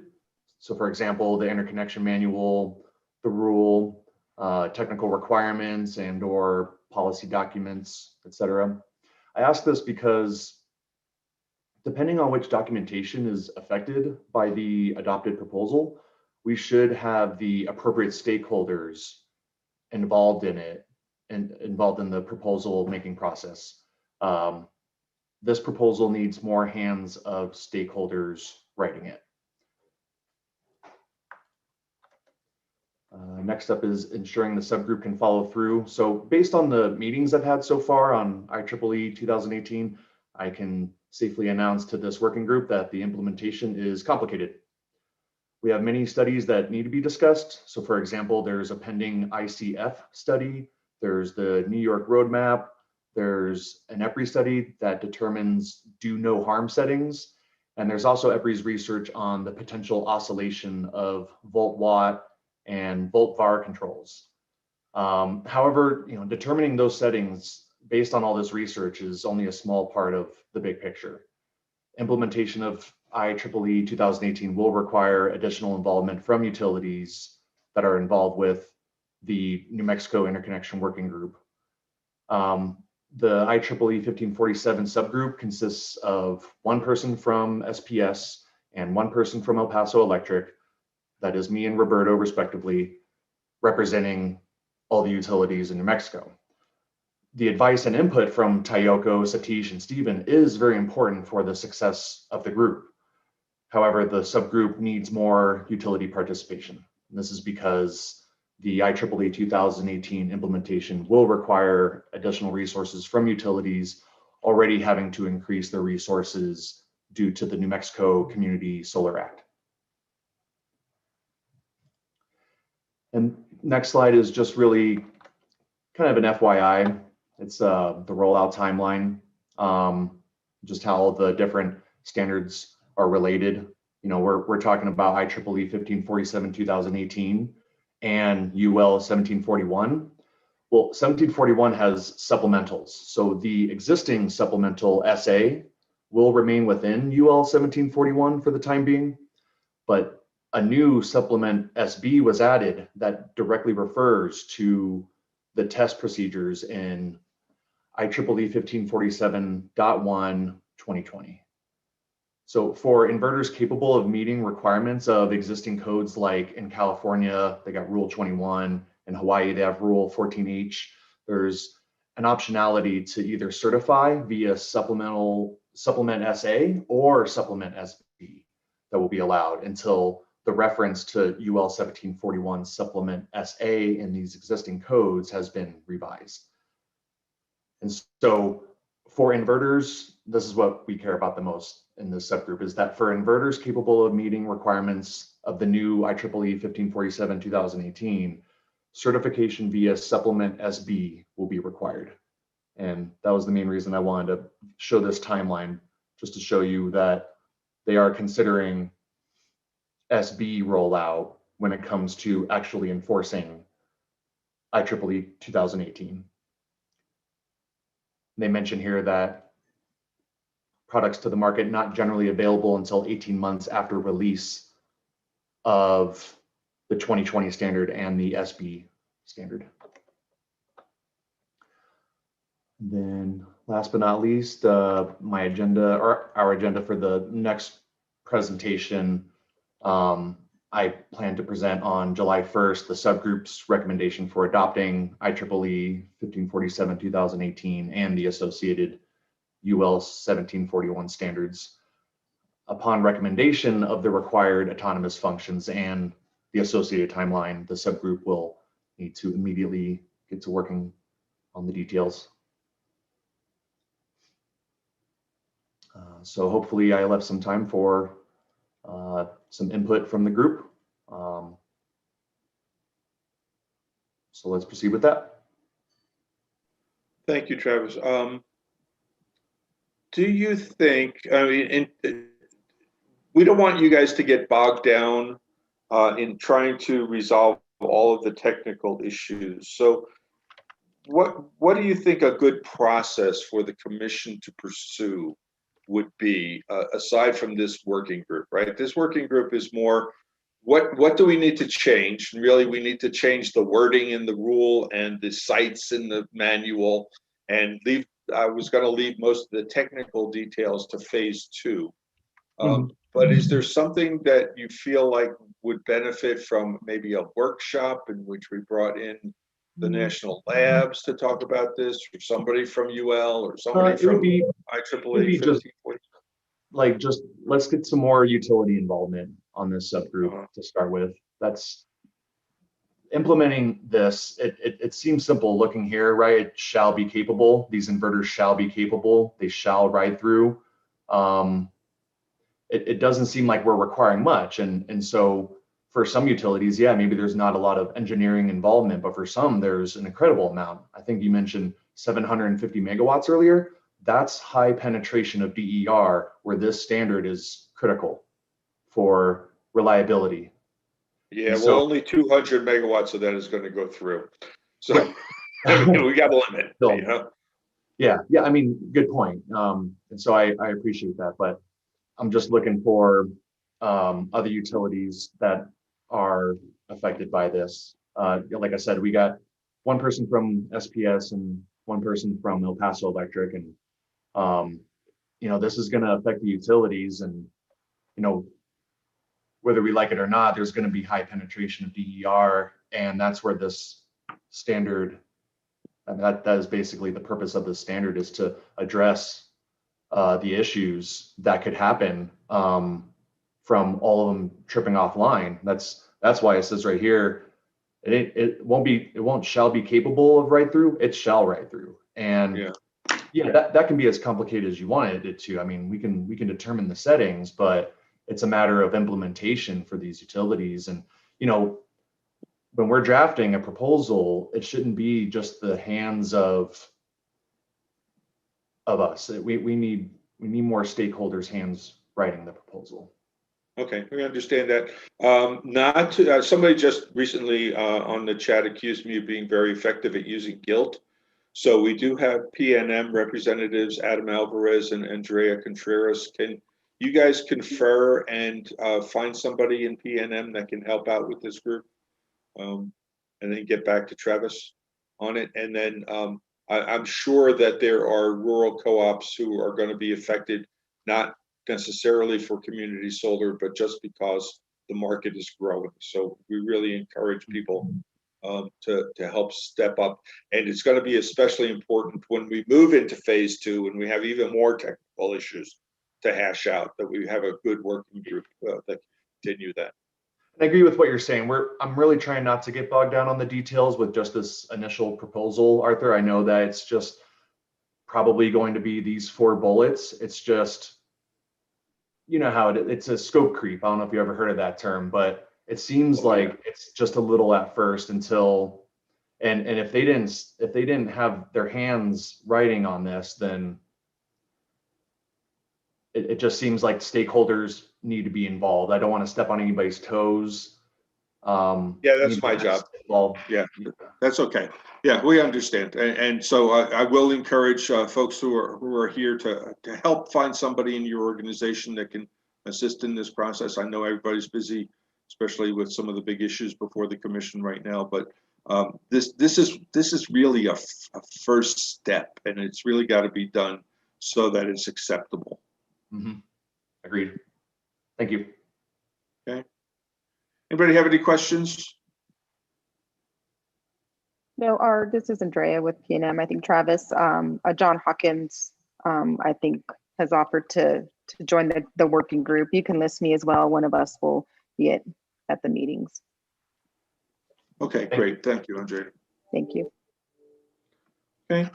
Nothing else. I'd like to move on to the next presentation, which I have here. Cost allocation. Ed Rowland was going to at least give us some working ideas that are being considered in other places. Ed?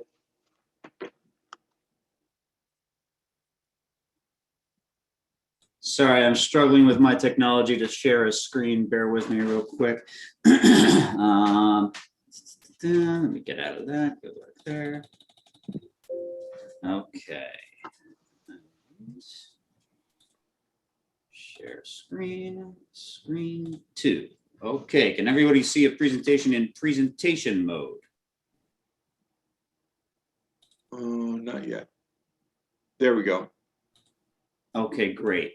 All right, so the team has met again, and looking at the schedule Arthur shared at the beginning and the experience today on using Miro, I'm pretty confident that we can have something buttoned up for the larger group to digest with comments from the subgroup participants to inform voting a couple weeks from now. I just put together these very, very high level and brief slides to talk through concepts, just in a real general sense. So one thing that we did discuss on our last call, now not everybody was on at the time, so I'm referring to this as a draft guiding principle still, but we did talk about language around what an ideal cost allocation solution should look like. And, really, as you can see, it very much rhymes with that example that we had from Maryland, but it's pointing not to Maryland's RPS, but rather to the grid mod roadmap and the larger decarbonization goals. So we'll do a little bit more work on tightening this up, but we did make some progress on our last call with regard to that. So now I just want to talk through, what the current paradigm is, and then what the alternatives that we have identified are. We may add to them in subsequent conversations, or obviously make changes. But here's where we're at right now. Like, just to level set for everybody, what we've seen in the various states that have matured in the DG space is a trend that we expect to happen pretty much everywhere if we continue with the cost causation principle with regard to interconnecting DG.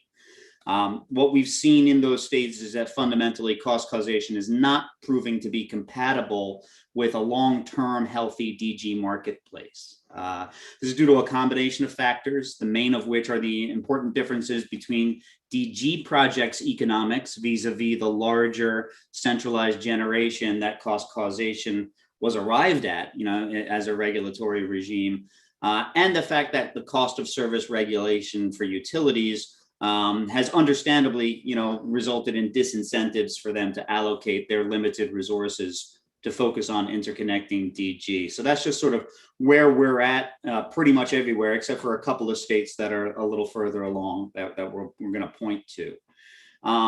So in terms of alternatives, this is the first was, let's not make the cost causer pay 100% of the cost, but let's have all of the interconnecting projects for that upgrade to pay the cost. So there's this retroactive cost sharing that was implemented in the SIR in New York a couple of years ago.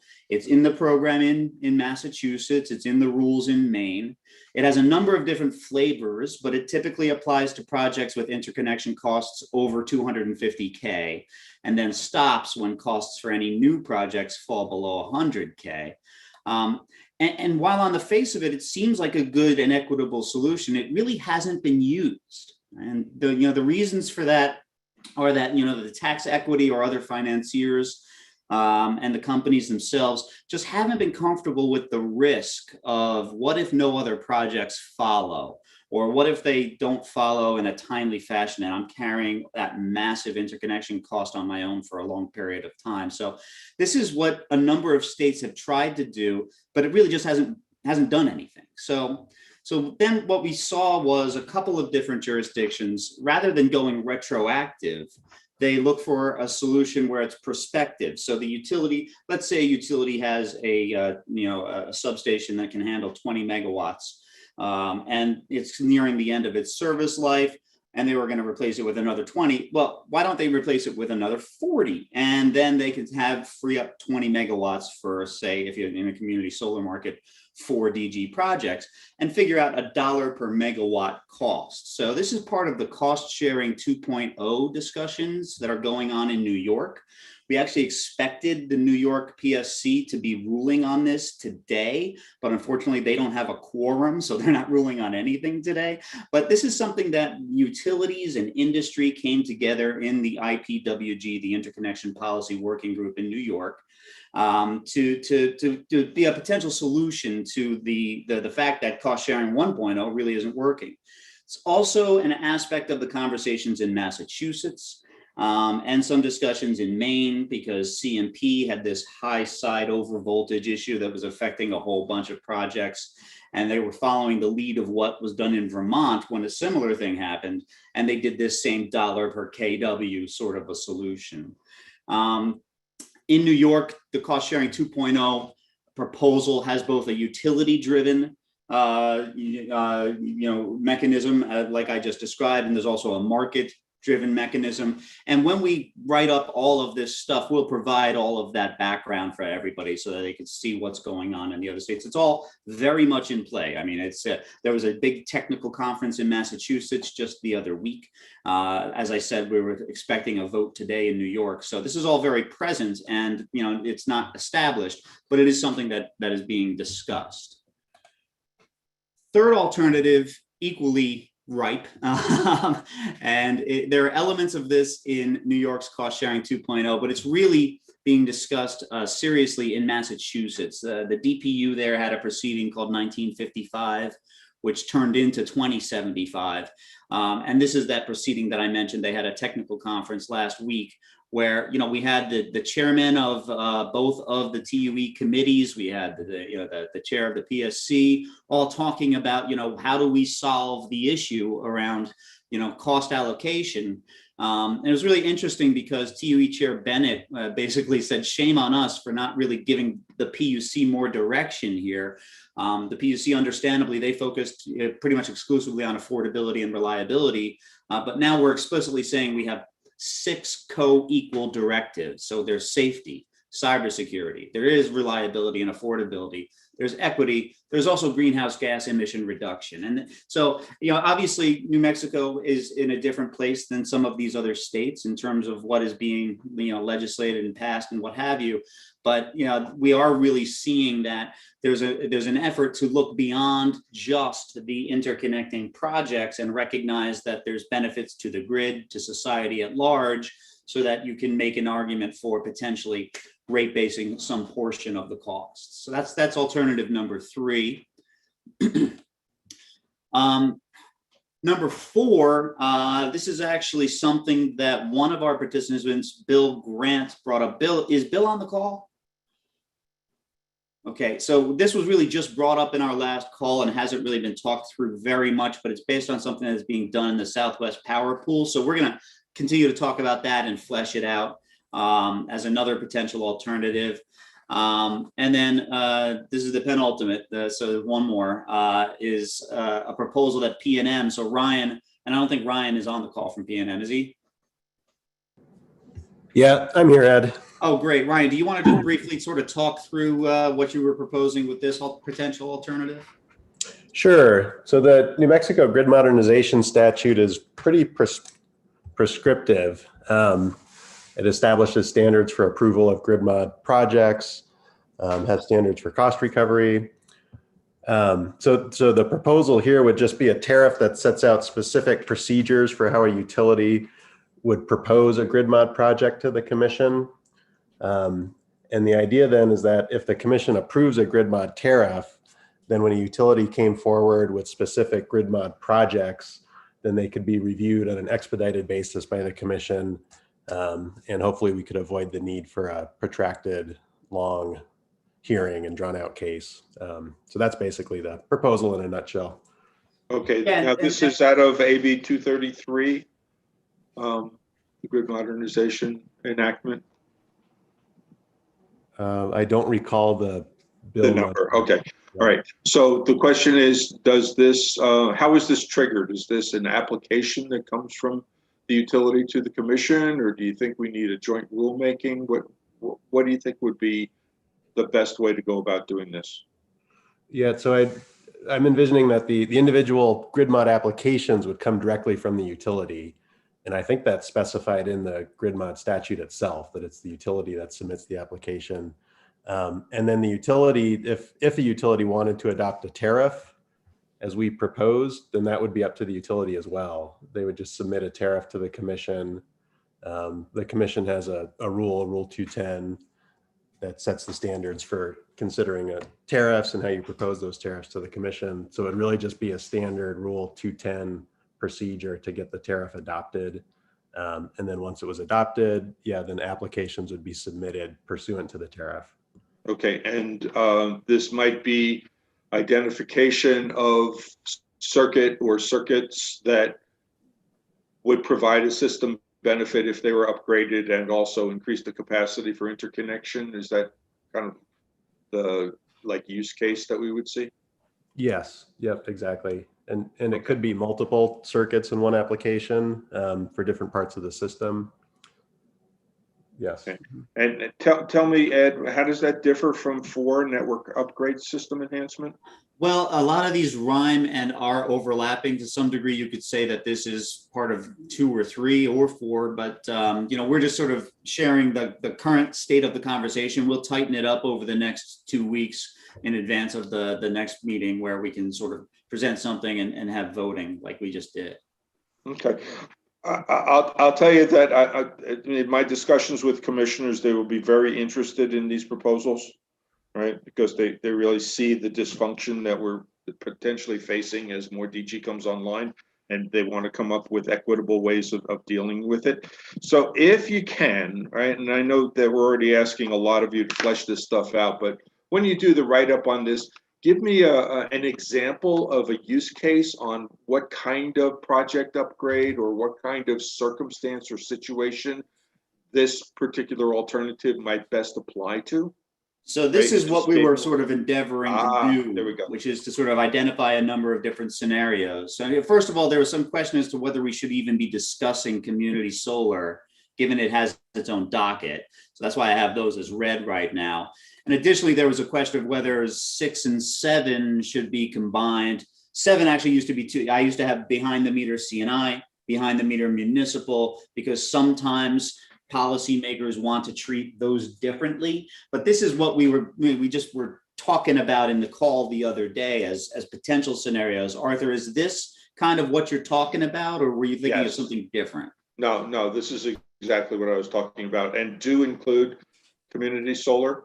Okay. Because the way that the commission is looking at this is that the policies for interconnection of community solar will be essentially defined here, and the application of them will be defined in the community solar program. Okay? That's good. That's good guidance, because there was some uncertainty amongst the group. So we'll take that guidance away as we continue the work. Is there anything in your or anyone else's mind that is missing from this list? This is Mike from Excel. The only thing that I would say is that maybe consideration for some kind of a hybrid between, because we do have the SPP that Excel SPS plays in, and then you've got the Western Grid. And so we may have to incorporate some kind of hybrid kind of cost scenario there. Yeah, that would be for like the larger scale projects that would, you know, really we should be focusing on distribution level interconnections here, but of course there will be times when a project connects at the transmission level to serve distribution. Yeah, just a thought on that, just to make that a consideration in our thinking. Okay. And then I'll go back. I don't know if you heard me when I was talking about the California Rule 21 discussions on cost allocation, Ed, but the commission there put off and into the second phase. And they had two concerns that are really drivers for what their policy conversation is going to be. One of them is, what do you do about the costs that are incurred if load decreases because of interconnection of distributed generation, right? Mm-hmm. Right. So that's something you know, kind of is a new one to me. And the second one was that one of the concerns that they're looking at is, say, a developer comes in and pays for the cost of an upgrade, and the upgrade is actually more than necessary to meet that load, right? But new applicants come in after that, right, and are essentially free riders. Is that essentially number 2 that you're talking about? Yeah, I think that is the retroact. That's alternative number 1, which was retroactive cost sharing. So that removes the free ridership after the fact. Okay. All right. So just keep those things in mind. You know, California has its own concerns and ways of looking at things that may not necessarily apply in New Mexico, but certainly they set the tone for conversation in other places. Understood. And I was not on when you were talking about that, but we will add that to our consideration set. Great. Anybody else have anything to add on this? We are running a little bit behind, but I don't want to shortchange the conversation, because this is an important aspect of what we're doing.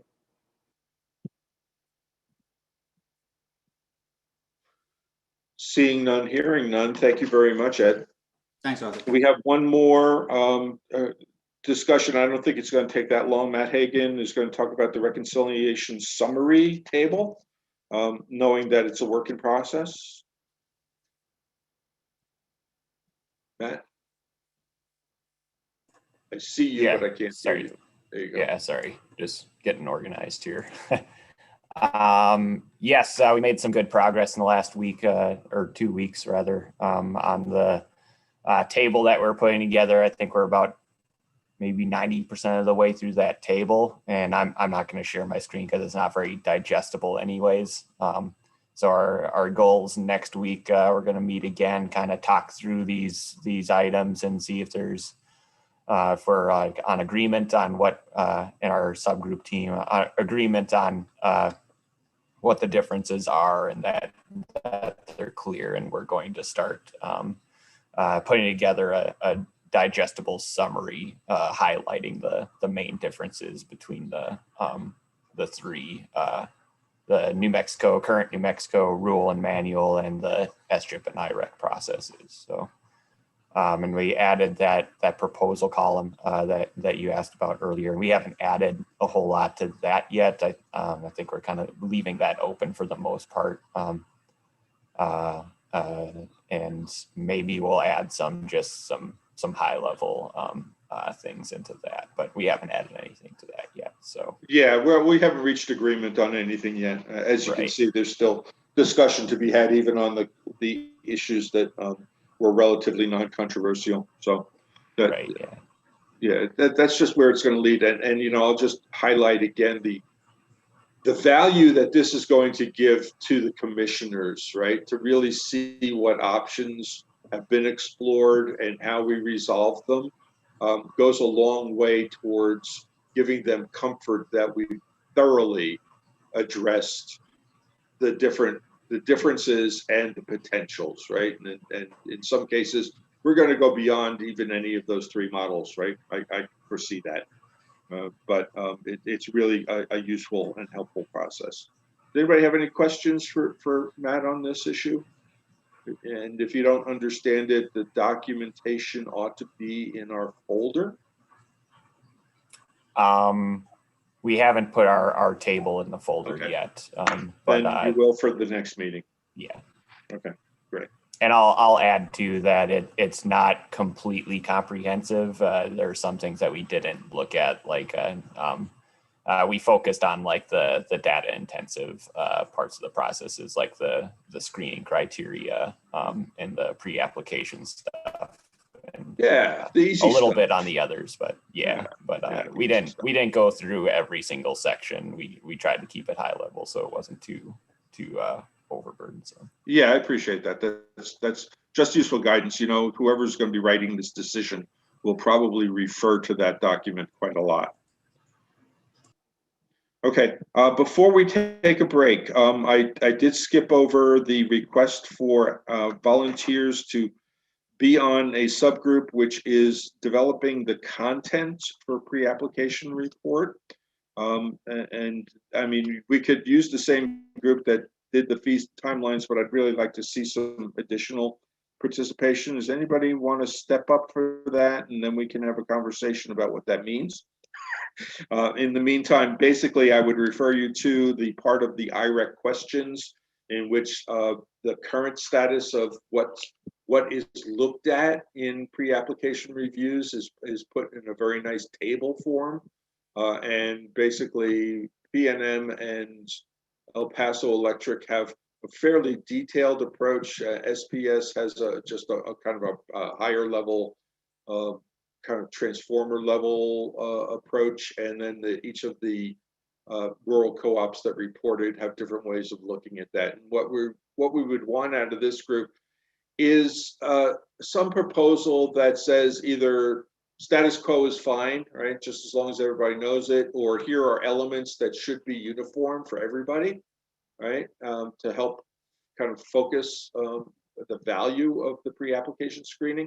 And that will tie into a utility reporting mechanism in which utilities actually report the status and level of interconnection applications to the commission. So I guess that's two groups that I'm looking for.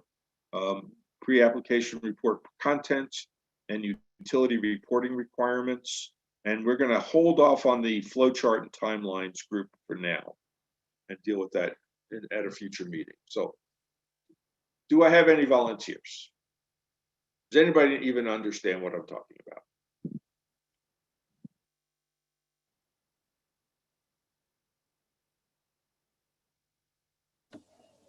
Jim?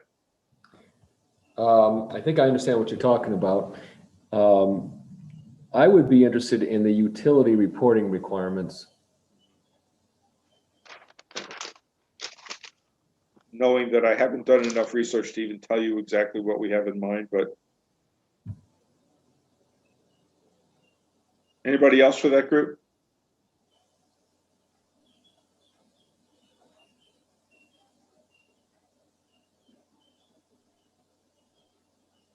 So Art, this is Margie. I've got a document loaded in the folder on OneDrive on this utility reporting requirements that extracts information from a couple of documents, including the IREC attachment and the current language from the New Mexico rule. So there's a reference document already started there. Attachment 9 from the IREC is there. And so I've got a starting point, at least for folks can think about. Okay. All right. Please think about it. Look at your, this should not be all that time consuming. So if we can get a couple more people to address this. Kevin, are you? This is Kevin. I'm honestly interested in all of these, but also being cognizant that I plan to spend a significant amount of my time going toward the community solar rulemaking, and so just want to be realistic about my bandwidth. If you want to, if no one else wants to participate, you could maybe tempt me in, and I will work to find a member within CCSA that can be a more direct participant. Just to be Okay, could we put you in charge of the pre-application content team for now, and then you'll find somebody else? Sure. So at least I have leaders. Okay, please, everyone, look at your schedules, see how much bandwidth you might have to contribute to this cause. We really don't want to just have the same few folks contributing, because we really need to present a joint and unified effort to the commission. You know, I know that even this every other week is a big time commitment for you, but I think that the subgroups have been going really well and have been done with a lot of efficiency so that they're not overly consuming of time. And I appreciate that and hope that that's how we continue. So let's leave it at that, is that if you're interested, please contact Kevin for the pre-application content team and Jim for the utility reporting requirements team. You can look at the documents that we referred to and copy me and Margie on the email. Okay. All right, it's 11:32, 15-minute break, come back at 11:47, and then we'll move into the technical discussion. Thank you all very much. You know, this when we get into this level of detail, it's really great to have civil conversation and agreements and, you know, a real sense of kind of how we can move forward and improve things. So we have a lot of work on our plate, and we really appreciate you putting the time and energy into this. So we'll see you in 15 minutes.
As we're just about to resume, I did get a question in the chat asking me to expound on my comment regarding PRC's view that interconnection is dysfunctional. Well, dysfunctional might be a strong word, but clearly we're here to update and revise the rules because they are certainly outdated.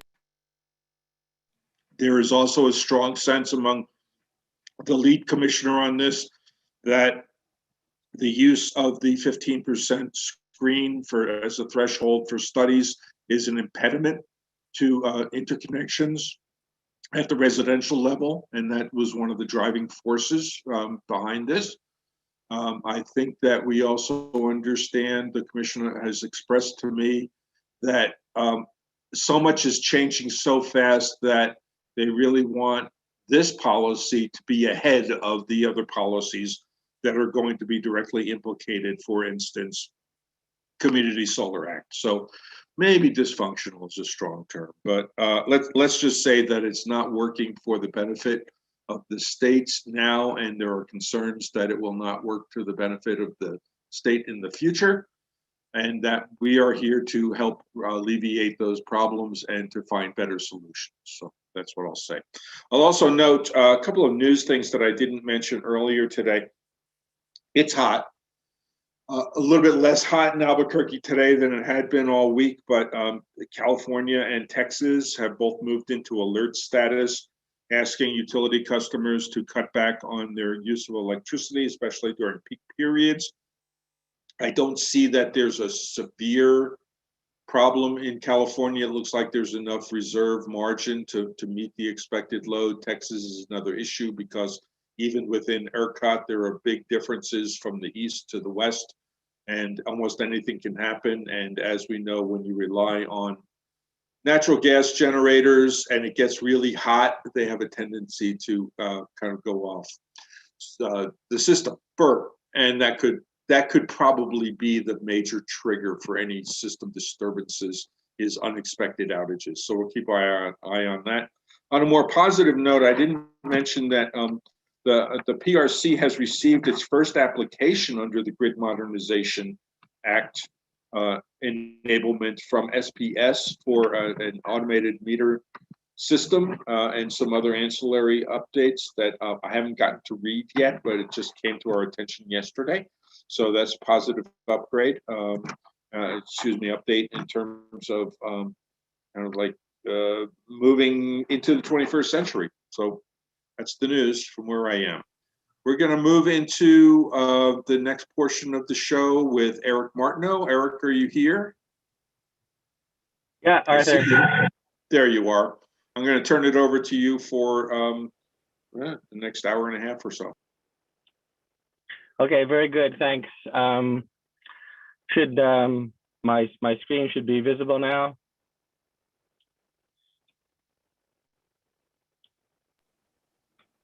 Yes, Eric, we can see. Thank you. Okay, good. Hello, everyone. So continuing discussion that we've been having now for a number of meetings on the two technical issues that relate to capacity screening, hosting capacity, and non-export limited export.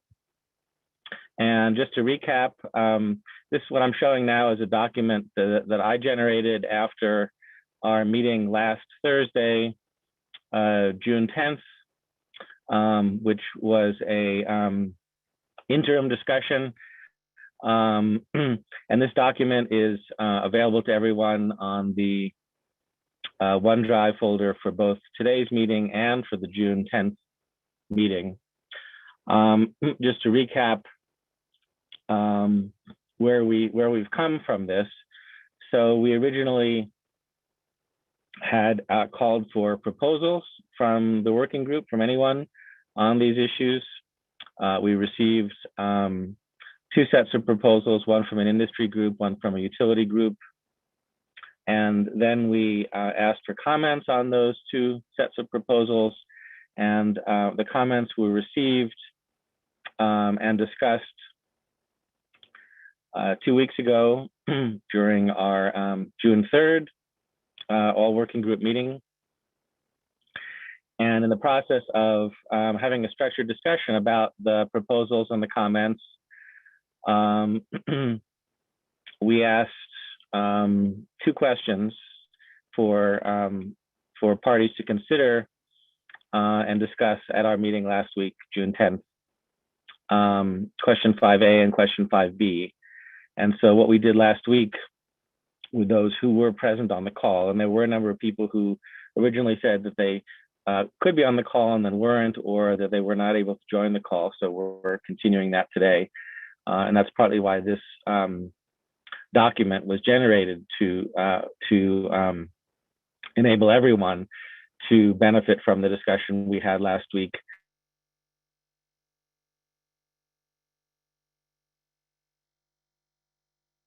And so that's what I'm going to do. Is go through this and continue this discussion, particularly for the people who were not able to join on the call last week, and we identified a number of specific points of discussion, the questions that we still needed more answers or more resolution to. And the discussion last week on this document is framed around 3 particular discussion issues that are listed here. Number 1, the 3 capacity levels, 1, level 2, level 3, that were proposed by the industry group. Issue number 2, the screening process and criteria associated with each of those 3 levels. And then number 3, initial positions and convergence on the non-export, limited export issue. And so just to recap all of the documents that we have available from the various meetings, going back to last month, we have a technical proposal from the industry subgroup that's dated May 19th.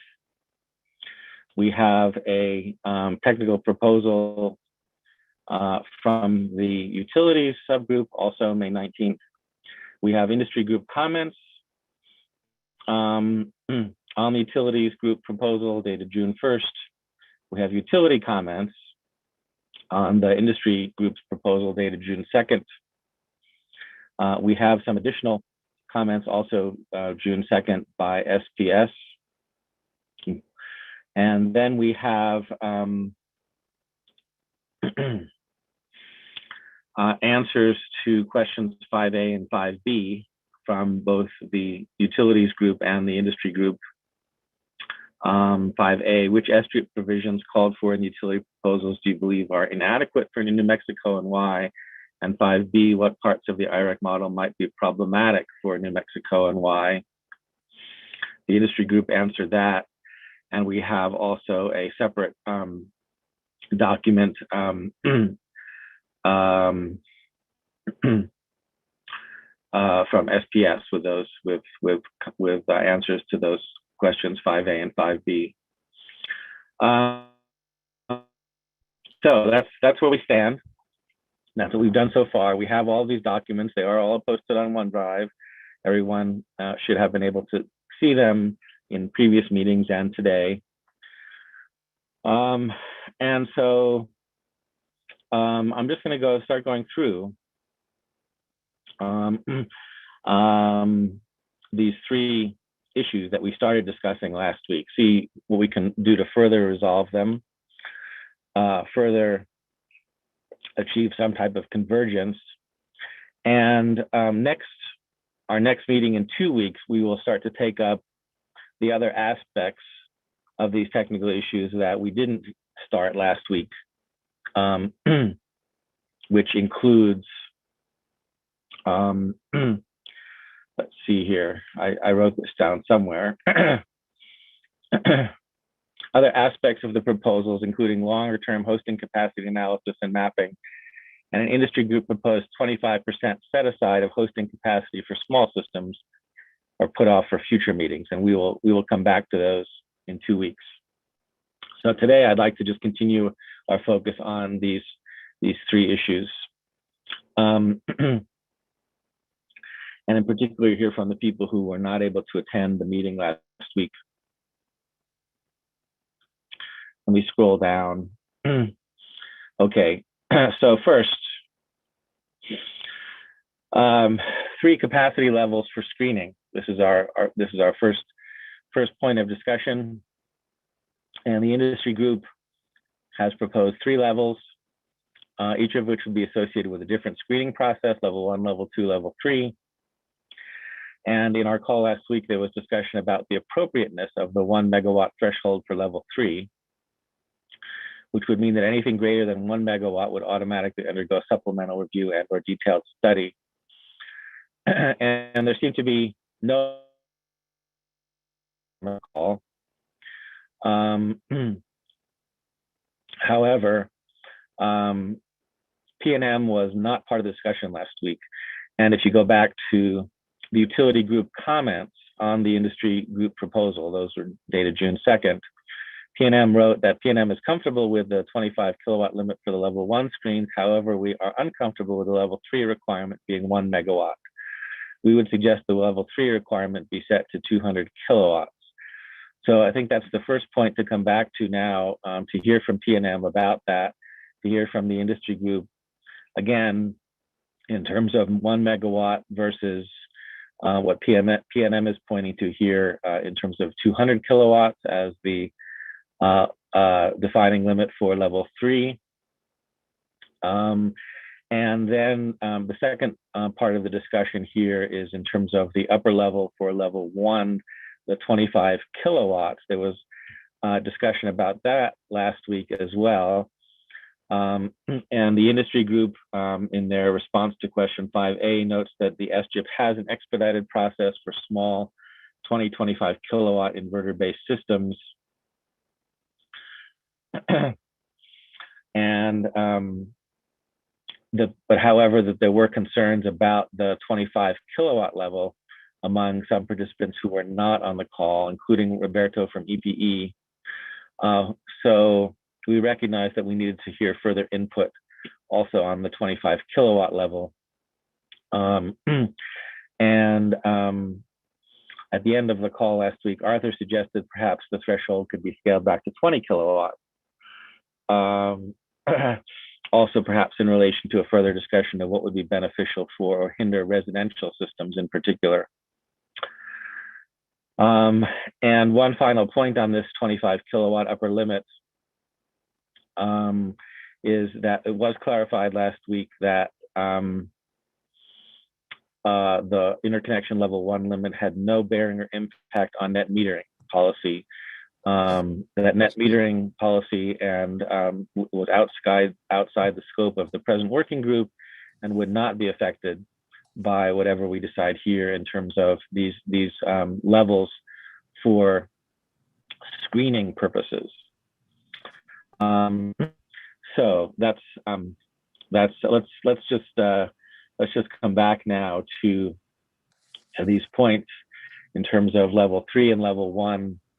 I think it would be most useful to start off by hearing from P&M about their comment here on their suggestion for level 3 requirement be set to 200 kilowatts, as well as anyone else who would like to weigh in on that particular point in terms of the level 3 lower limit. So who are the folks that we have from P&M right now on the call who would like who could comment on that? Mike? No, I'm sorry. I see Mike unmuted. Who's here from P&M? Andrea, are you still on the line? And perhaps John Hawkins? Hi, Margie. I was trying to unmute it. So I am here. I'm trying to recall on the 200. I'd have to get back with the team.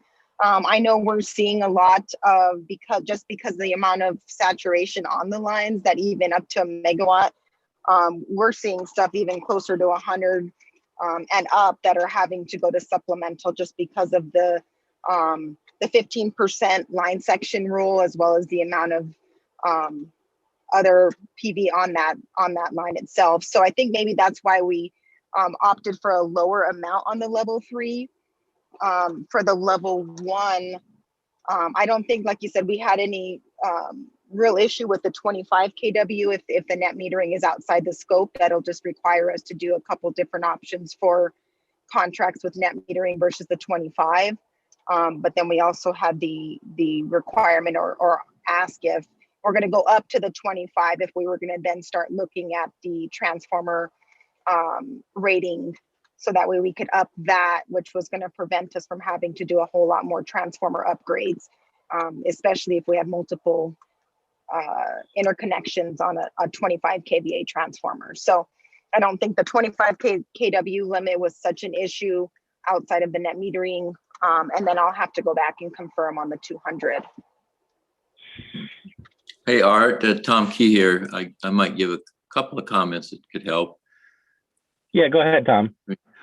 So I was thinking that these limits for fast track had voltages associated with them, where perhaps maybe the 200 was related to circuits that would be, 4160 and as opposed to 15 kV.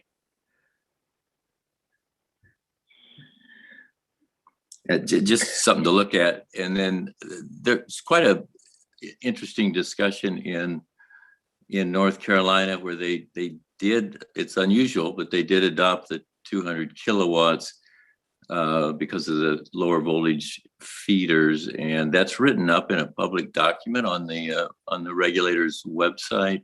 I can send a link, or I'll put a link in the chat. Yeah, that's a very good point. Thank you, Tom. Anyone from the industry group who originally put forward the 1 megawatt for level 3, did you consider voltage level in doing that? And would it be possible then to specify different levels for different limits for level 3, depending on feeder voltage level?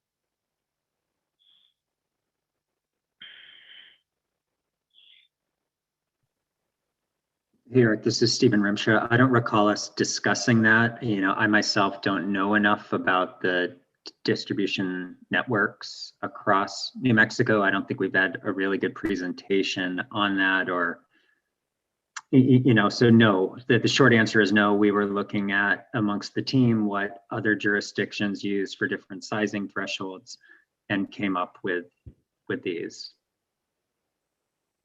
Yeah, and Andrea, you're saying that that the 200 kilowatt limit may be appropriate in terms of anything above that you think would always need to go. No, not necessarily would always go. I think, like you say, right now we have, it just depends. When we initially do our technical screening, if it passes, it could be over the 200. And may not have any effect where it would require a supplemental. I think even some of our larger up to 500 may not require. I think it just depends on the actual line section itself, what we see. I think just the 200 would give us some more flexibility if on the supplemental process. And this is Roberto Favela from El Paso. I like to just make the comment, Eric, also that, I know we only see 3 levels here, but if we increase the number of levels, it will simplify the reviews for the lower projects. Like say, if we were to use a 25 to 100, you can simplify what is expected out of those, because it will not impact the whole feeder as a whole. Then add another level from 100 to 500, and then from 500 to 1 megawatt and larger. If we dissect this a little bit more and with more levels, it will expedite the review of things. If we bundle things on the 25 to with the 1 megawatt levels, that's going to actually slow down the majority of the projects which are smaller, because there's another one in the queue that's larger. Just wanted that for consideration, to consider adding a couple more, and it will make things a lot faster. It will flow a lot faster. Roberto, I'm very sorry. This is Eric. I dropped off there for a minute. and I heard, I think, the second half of what you were saying, but you're suggesting perhaps an intermediate level of 500 kilowatts so that you'd have 25 to 500 and then 500 and above.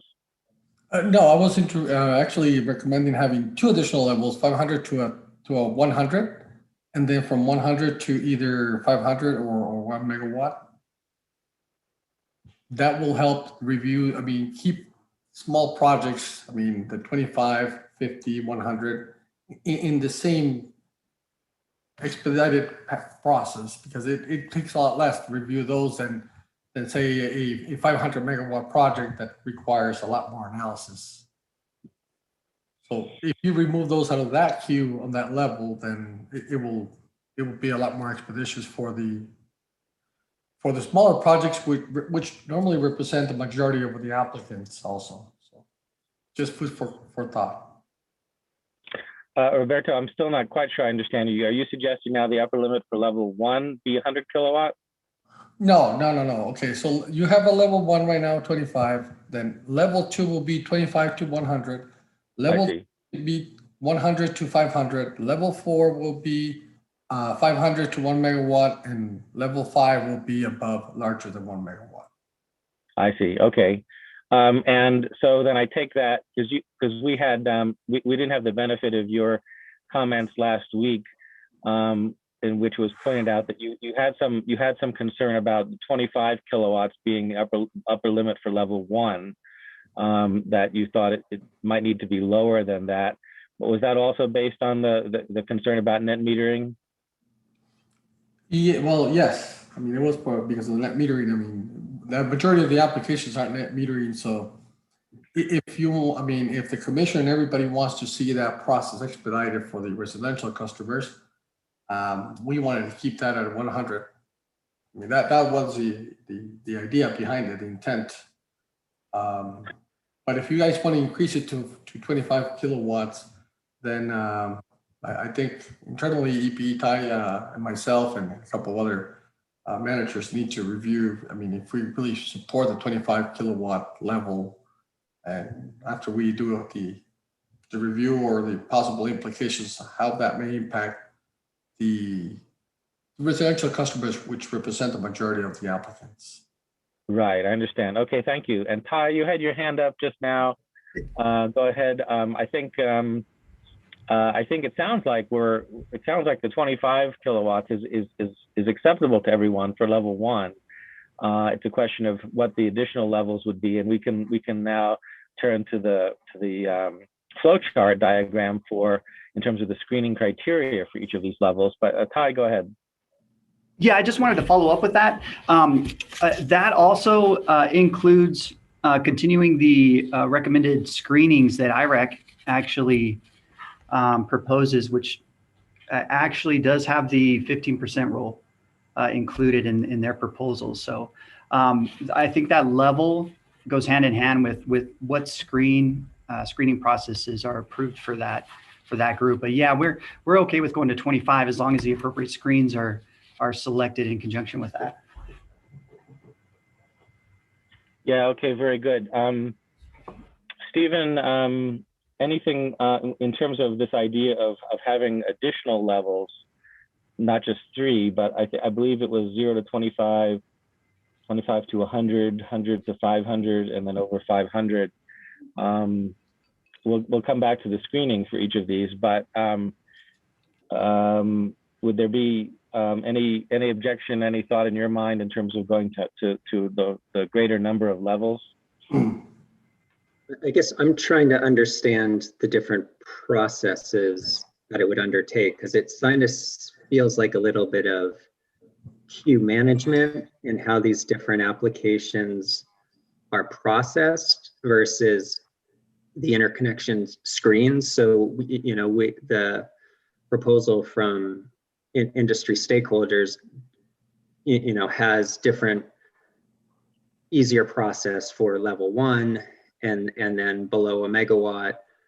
And then, so I don't know what the alternative process is being proposed for these different levels.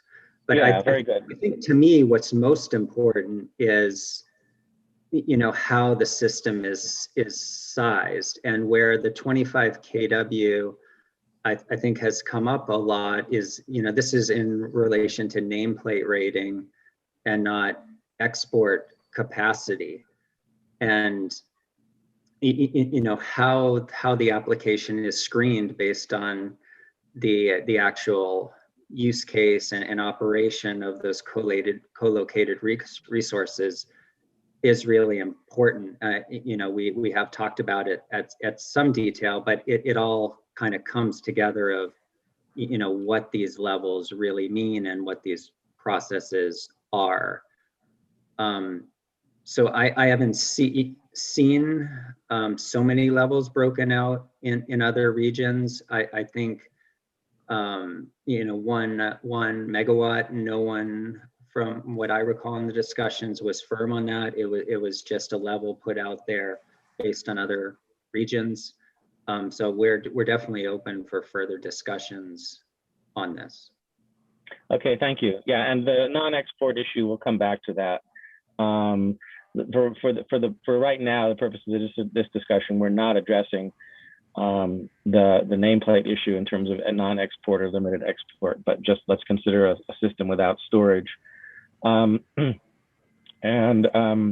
think that yes. I apologize. I just wanted to make another point that I think hasn't been addressed. One of the primary benefits of having additional levels is its resources within the utility.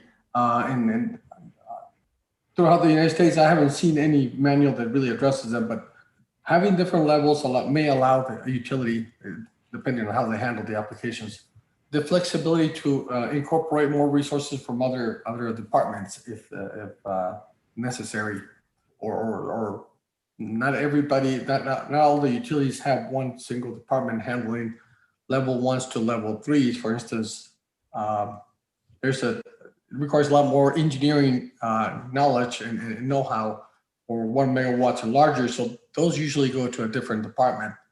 So if you were able to separate the levels, then the other departments that don't require that much technical information or expertise maybe be able to handle those requests. So that's something that I think we need to document here as well as a potential benefit.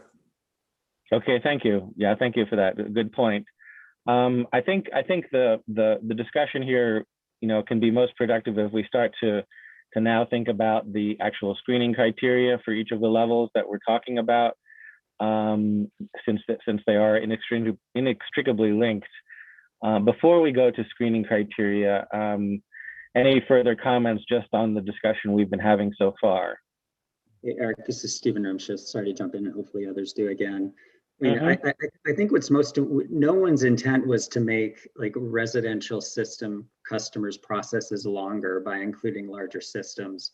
I think everyone has concerns about how AC coupled storage is being treated within the interconnection process, and we need to, codify that in some way.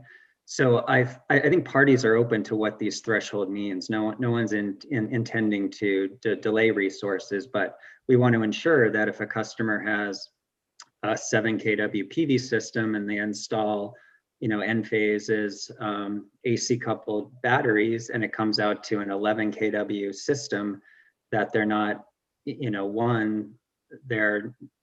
how are they treated in net metering? We're not talking about it. It's totally independent. But now that application is some 11 kW system, it can't apply, go that same 10 kW net metering interconnection path. And it seems like there's a process issue. So I think that's what's really most important. And if we have different levels that make sense for management of these processes, I don't think anyone's opposed to that. But I just wanted to add that bit of detail again. So thank you. Okay, thank you, Stephen. Olga, you have your hand up. Yeah, I was following up on Tom Key's comment about different voltage levels and Roberto's thought about having more levels.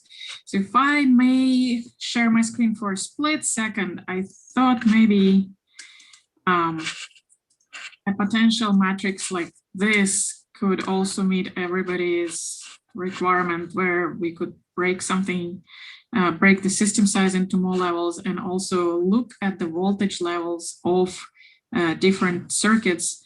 And if it's something fairly benign, like less than 25 kW on a low voltage circuit, then that probably will qualify for fast track. And then you can break apart further levels as per even more attention required. So that's just a suggestion as I was hearing to you guys' comments. So I'll stop sharing, but I thought. Okay, thank you. That's very helpful in terms of thinking about voltage, and also in terms of thinking about you've labeled fast track 25 kilowatts, below 25 kilowatts, and below 25 kilovolts. And that's another aspect to this discussion. If we come back, I'll share my screen again, which is that we haven't, I'll just highlight this one paragraph here. There was discussion last week about terminology, whether to call level 1 a fast track or expedited or simply initial screening. And the industry group proposal did not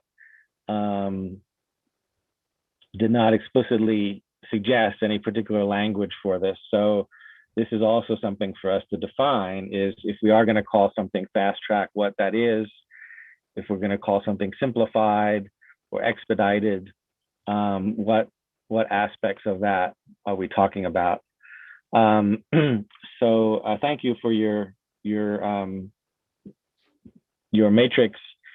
We might want to come back to it during this discussion in terms of both capacity and voltage, and consider what those voltage levels are. Obviously, we're not going to be able to do that on this call comprehensively, given people will need to go back and check with experts or check based on their systems. But that is something that we can definitely do for our next call, is consider voltage levels that go along with these capacity levels. So I went ahead and diagrammed what the industry group had proposed originally for the screening process and the criteria.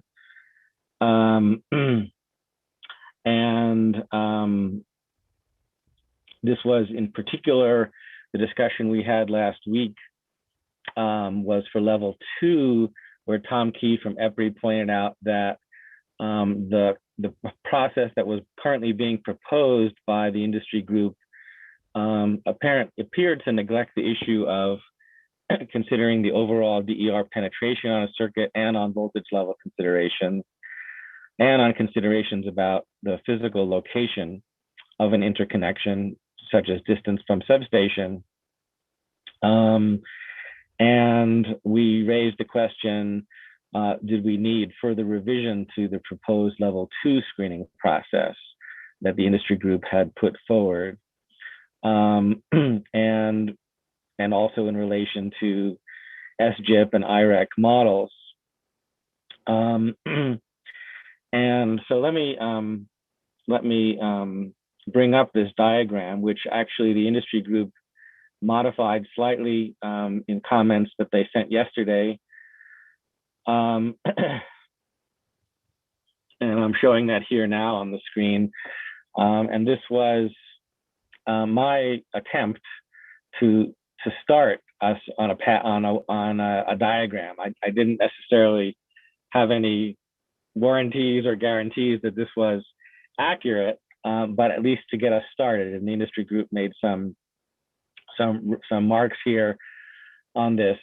But I think this is perhaps helpful for our discussion beyond the text that's been submitted. And to summarize this, and it may not be presented in the best way, but perhaps others can now take a better crack at it between now and the next meeting. But essentially level 3, which was proposed to be greater than 1 megawatt, and if we're going to be modifying the levels, that's fine. We would say what levels actually would automatically go to, in this case, level 3 would automatically go to supplemental review and or detailed study, shown in the very left of this diagram. And then for level 1, level 1 would essentially have 2 criteria in terms of the secondary conductor or transformer rating being exceeded or not, and if there was a unacceptable phase imbalance, and that otherwise level 1 would go immediately to interconnection. So in this case, level 1 could be considered a fast track or expedited process, although the industry didn't use that terminology, but that's a fairly simple screening process. They also included a test here, sufficient reserve hosting capacity available if such information or data were available. And again, we'll come back to the issue of non-export, limited export later in our discussion today. But this question about sufficient reserve hosting capacity, we are not having a discussion yet in terms of, you know, those numbers being available, that data being available.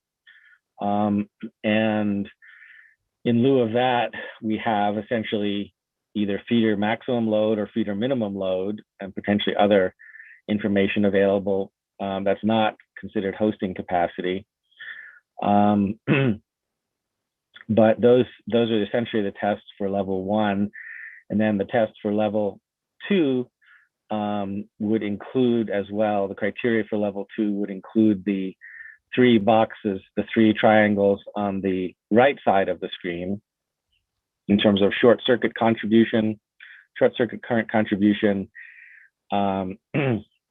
configuration being compatible with the interconnection type, and based on aggregate capacity relative to hosting capacity. And this is where we start to have a discussion about potentially bringing in 15% or 90%, 15% of maximum load or 90% of minimum load on a circuit if we don't have hosting capacity information. And this is where we could also bring in operational flexibility in terms of circuits being reconfigured and still passing the test even in a reconfigured configuration for operational flexibility. And otherwise, succeeding those criteria would also go to interconnection, and whether that would be considered anything to be fast track or expedited. So I may not have done the best job of going through this right now, but why don't we consider this in terms of at least the 3 levels or 4 levels that we've been talking about. So the first level is 0 to 25 kilowatts, which there appears to now be agreement on that's a reasonable range for the first level. I haven't heard anyone say otherwise on this call now. And as long as these criteria in terms of secondary conductor and transformer rating and phase imbalance, the amendment here from the industry group was, if yes, requires minor upgrade before interconnection, not supplemental review as the diagram originally indicated. And then how do we handle this business of hosting capacities, reserve hosting capacity, if that information is not available? Do we go back to the 15% of maximum load or 90% of minimum load, even for less than 25 kilowatts, or is that not necessary for a fast track? So I'd like to hear first from the industry group again on this, in terms of your revision, in terms of my explanation, just for level 1 right now, less than 25 kilowatts. And then I'd like to turn it out to the 3 utilities to again hear their views. And I think we have to address this issue of this box at the bottom here, sufficient reserve hosting capacity, for the case where we don't have, where there's no data in terms of hosting capacity itself. So Stephen, do you want to kick that off, or someone else from the industries group?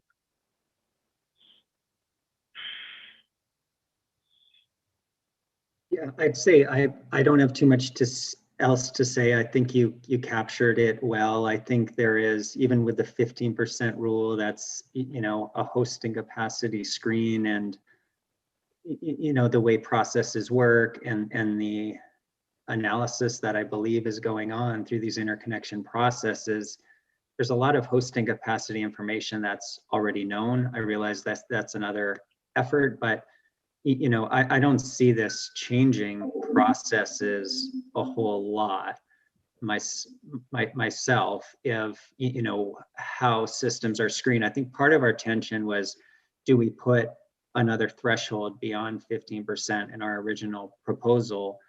But parties, you know, but there was the intent of also focusing on hosting capacity, and in the end, the process that the industry parties liked best of the three we were reviewing and evaluating, you know, this one from California, that, you know, aligns most with California, you know, has hosting capacity incorporated into it, no longer uses 15% screens. So there's a level of belief in the utility, you know, analysis that's been done, you know, further within the industry proposal. There's other impacts on cost allocation, hosting capacity upgrade plans. You know, the concept of reserve hosting capacity is try to ensure that we are in a situation as happening today, that circuits are essentially closed, and then hopefully there's processes to address those closed circuits so they're not really closed as they hit the reserve limits.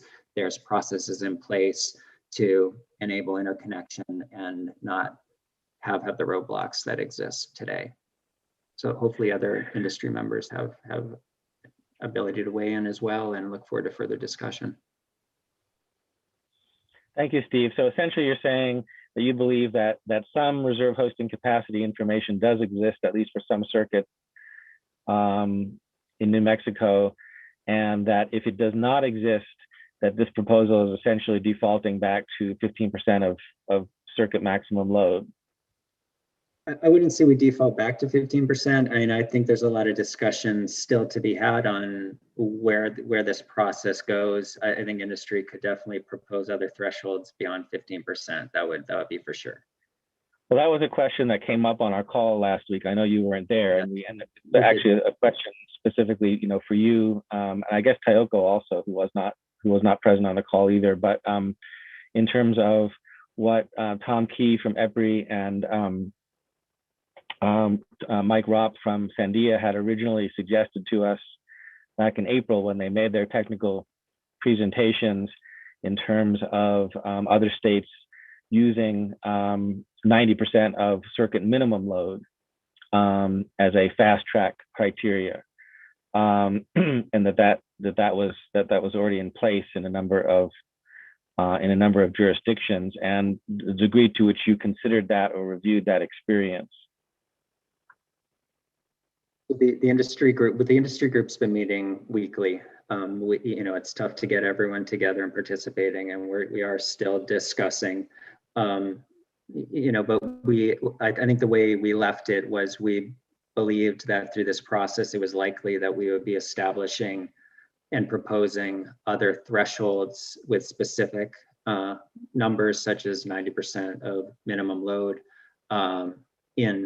and then as hosting capacity capabilities expand, maybe on a specified deadline, maybe it's a couple of years out, then they would, you know, move away from those thresholds and be more specific and aligned with the programs that are hopefully underway that ensure that there is sufficient hosting capacity to interconnect.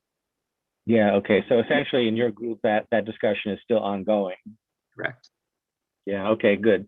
Anyone else from the industry group before I turn it over to utilities in terms of this this first level 1. Anyone want to expand on what Stephen has said from the industry group?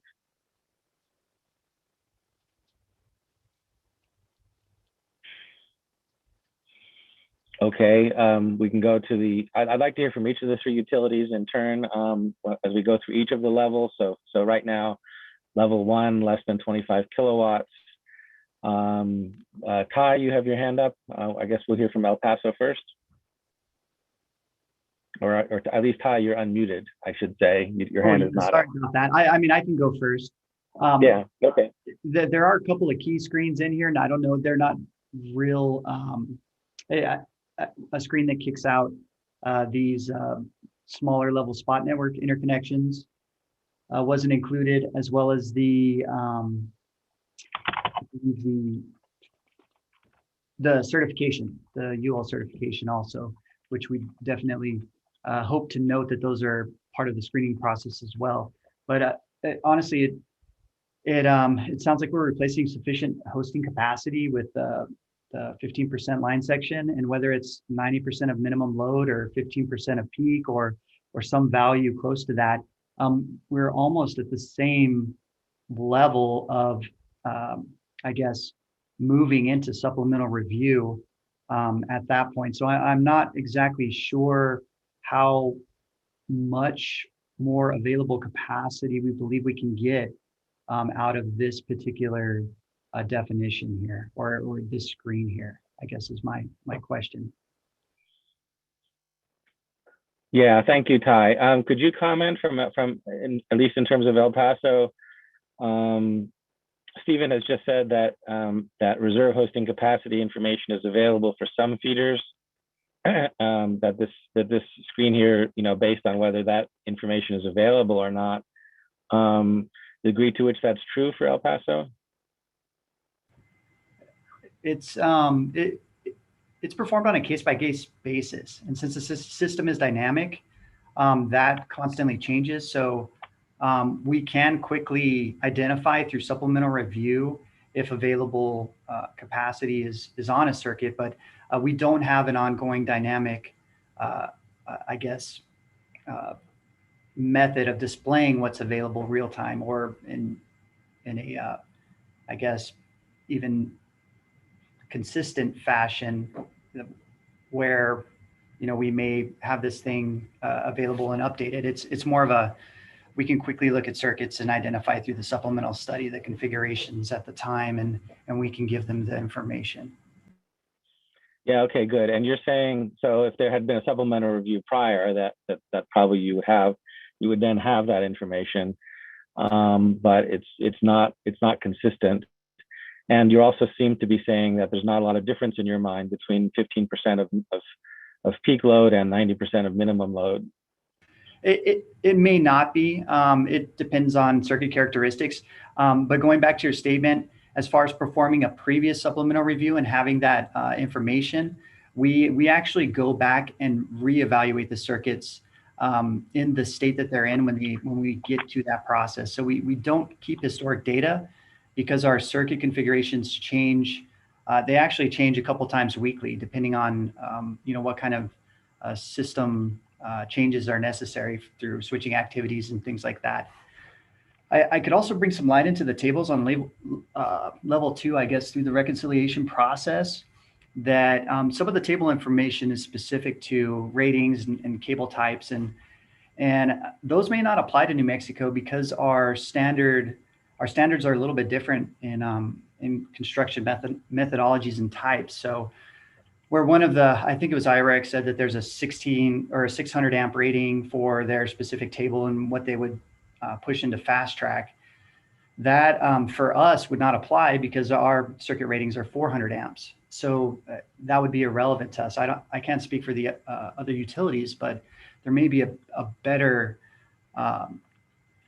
way to identify what is appropriate for New Mexico, and specifically, the different service territories for the other utilities.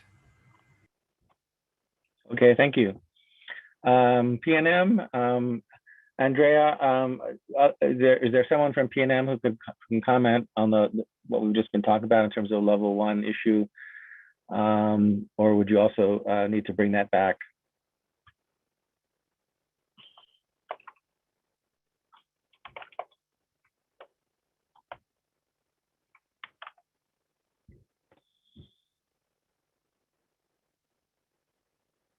Andrea, if you're here with us, you're still on mute.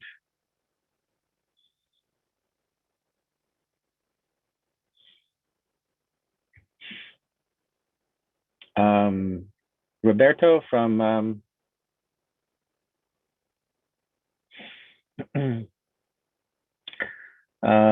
oh, actually,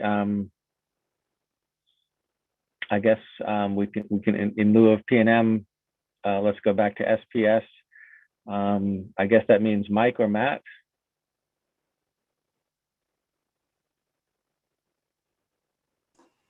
Yeah, this is Matt. I guess I can add some comments here. I'm trying to think of the path of hypothetical projects through this flow chart here. So thinking of a 25 kilowatt rooftop solar application. So considering maybe there's a 50 kVA transformer out there they're connecting to, would pass that first screen. It's less than 1 megawatt. It would be under the transformer rating, assuming that there's no aggregate DER after this service transformer.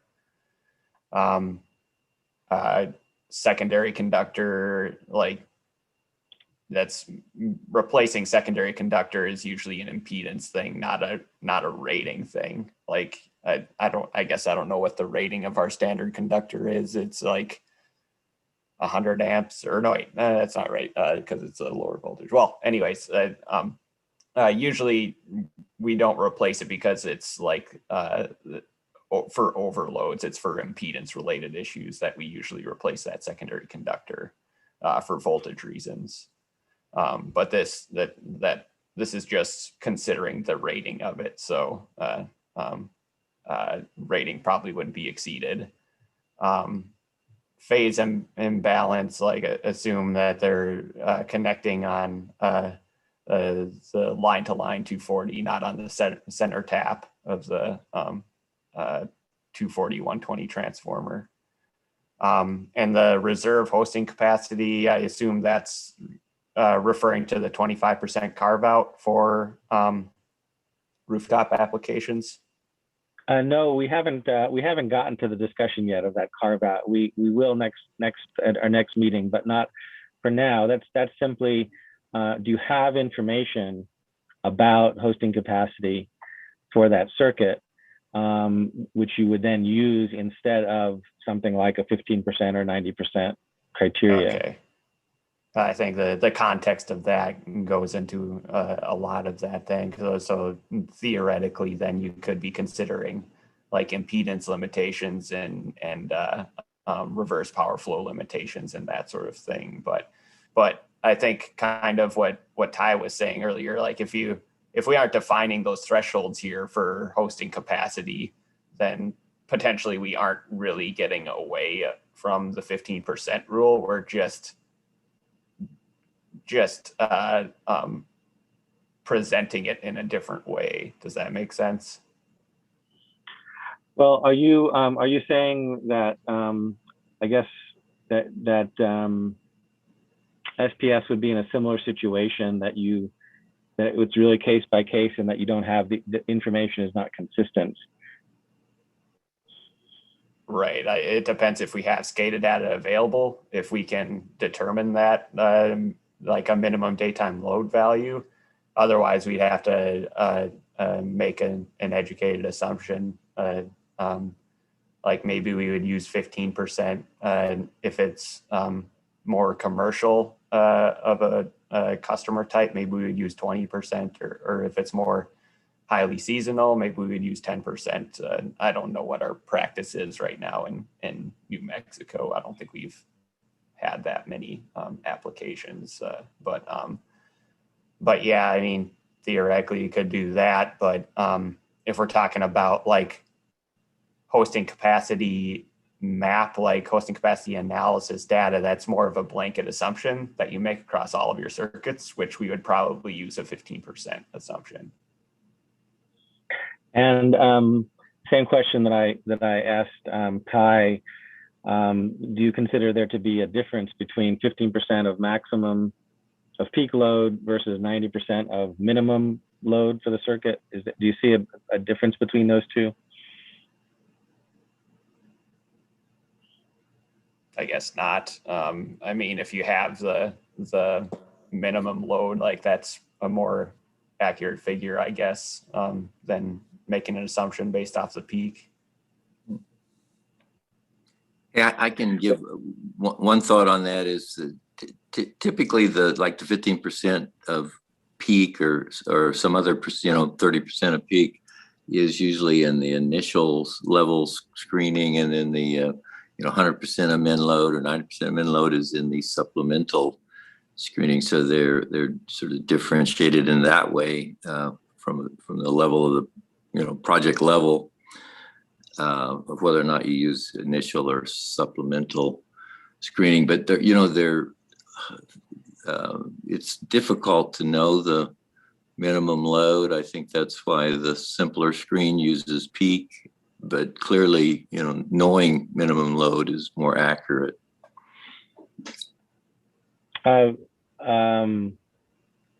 Matt, since you also have represented Minnesota's experience to us before, I believe I recalled, I don't know if it was you or if it was when we originally heard from somebody from the Minnesota PUC, that was back in February, I believe, when we initially had one of our formation meetings for this working group, that you were using 90% of minimum load as a fast track screen. Is my recollection true for Minnesota? We use 100%, but that's if we have the data available to us. Otherwise, we use the 15%. So a lot of our rural feeders, we don't have the SCADA data for it. Well, and Eric, just to be clear, the common usage of fast track includes anything that doesn't have a study, right? So it would be both, it would include both supplemental and initial screening. So fast track's normally used as the in the process of not having to do a study. Okay, so you're saying that for a circuit where the minimum load does exist, in Minnesota, you would use that for an initial review, but not for a fast track. Fast track referring to the supplemental review.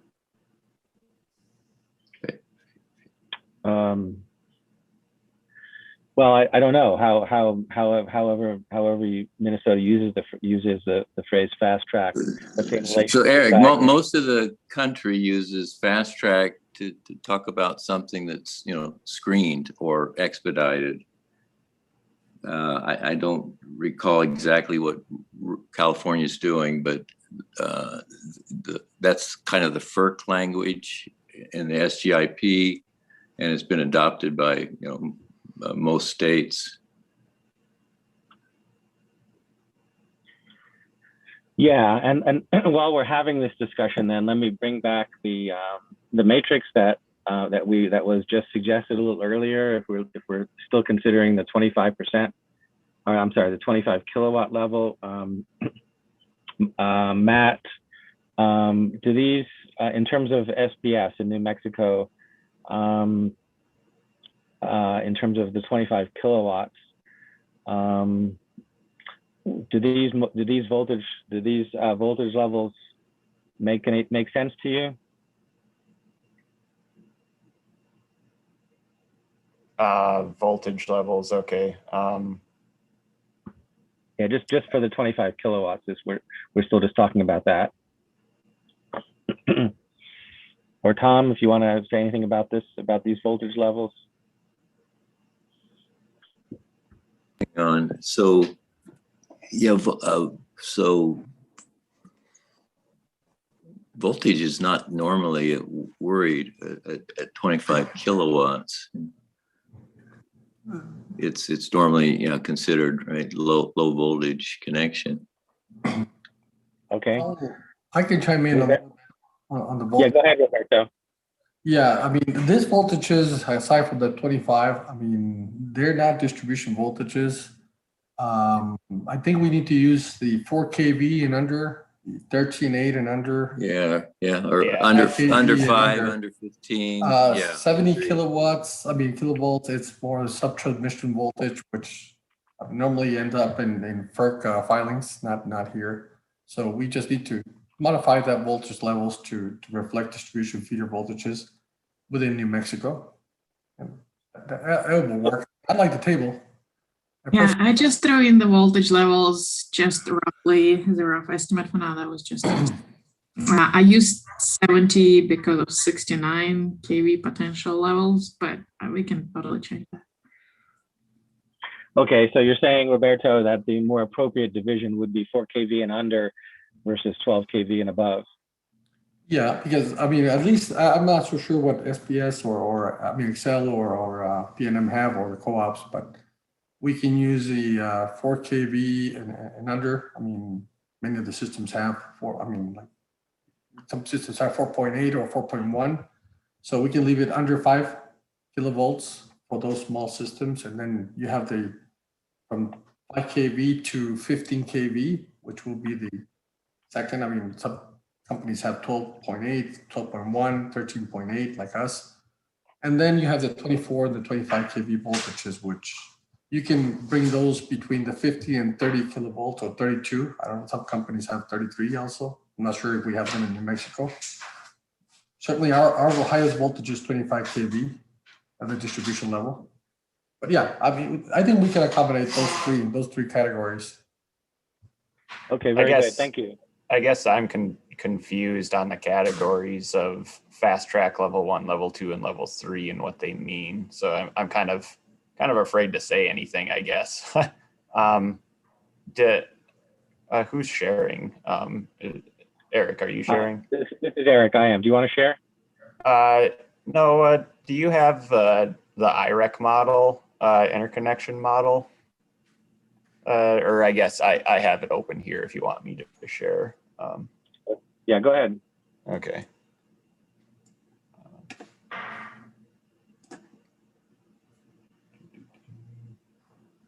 Let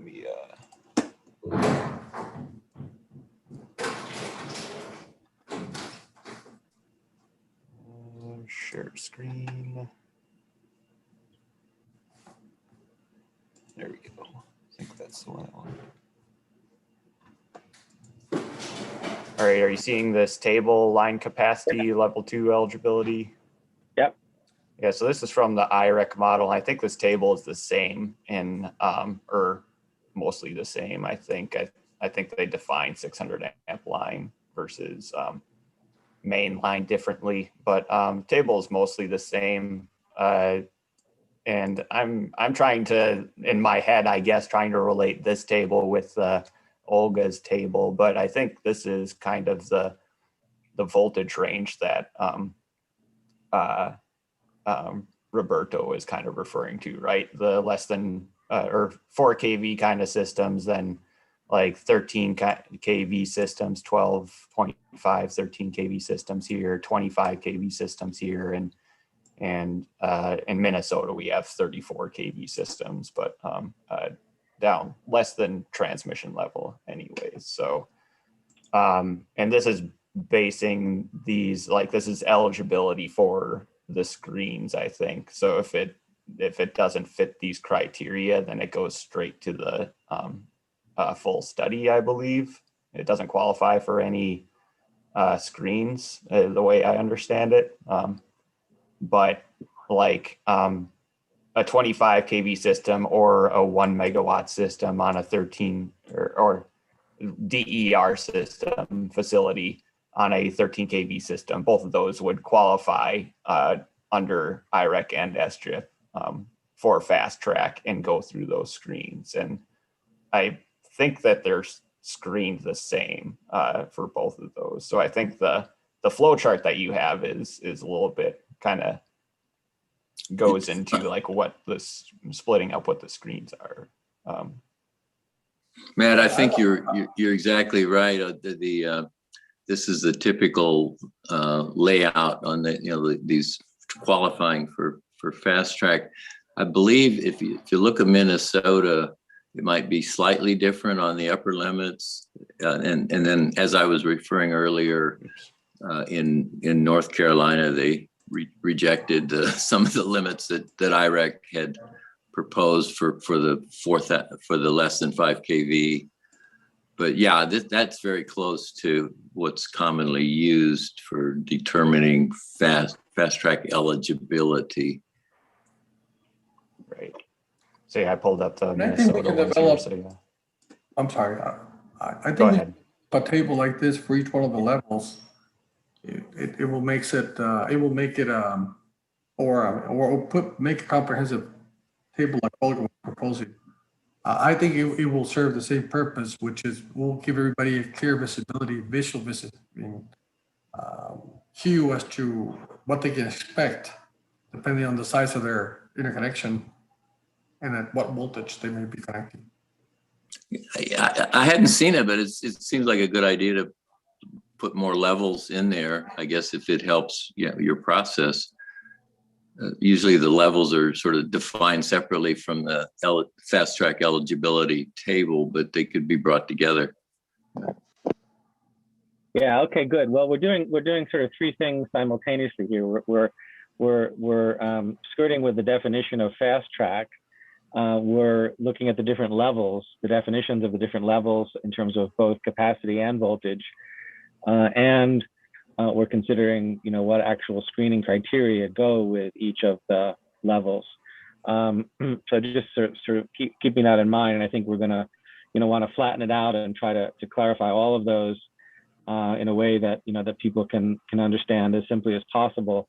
So this is a good discussion. I'm going to go back to share my screen because I wanted to come back to a question that Tayoko has put in our chat, which relates also to this discussion in terms of coming back to the hosting capacity issue and 15% of peak load versus 100% or 90% of minimum load. And Tayoko's comment in the chat reads, in the SGIP notes, it was stated 100% of minimum load is about 2 times 15% of peak load. What is the experience of utilities? So if we could hear from utilities on that question, because so far what we've heard is that perhaps the utilities believe that there's more of an equivalence between the two. And Tayoko's question is stating that perhaps it's not an equivalence, it's actually twice as much in terms of what capacity would be allowed to pass that screening criteria.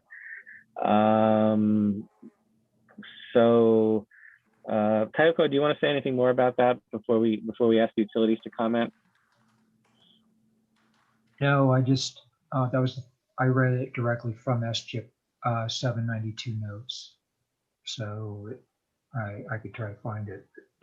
That's what it was said. It stated in there because they were negotiating different ranges before they decided 100% of minimum load in SGIP, and so that conversation was going on about what is the comparison between 15% and 100%, and so those comments were noted.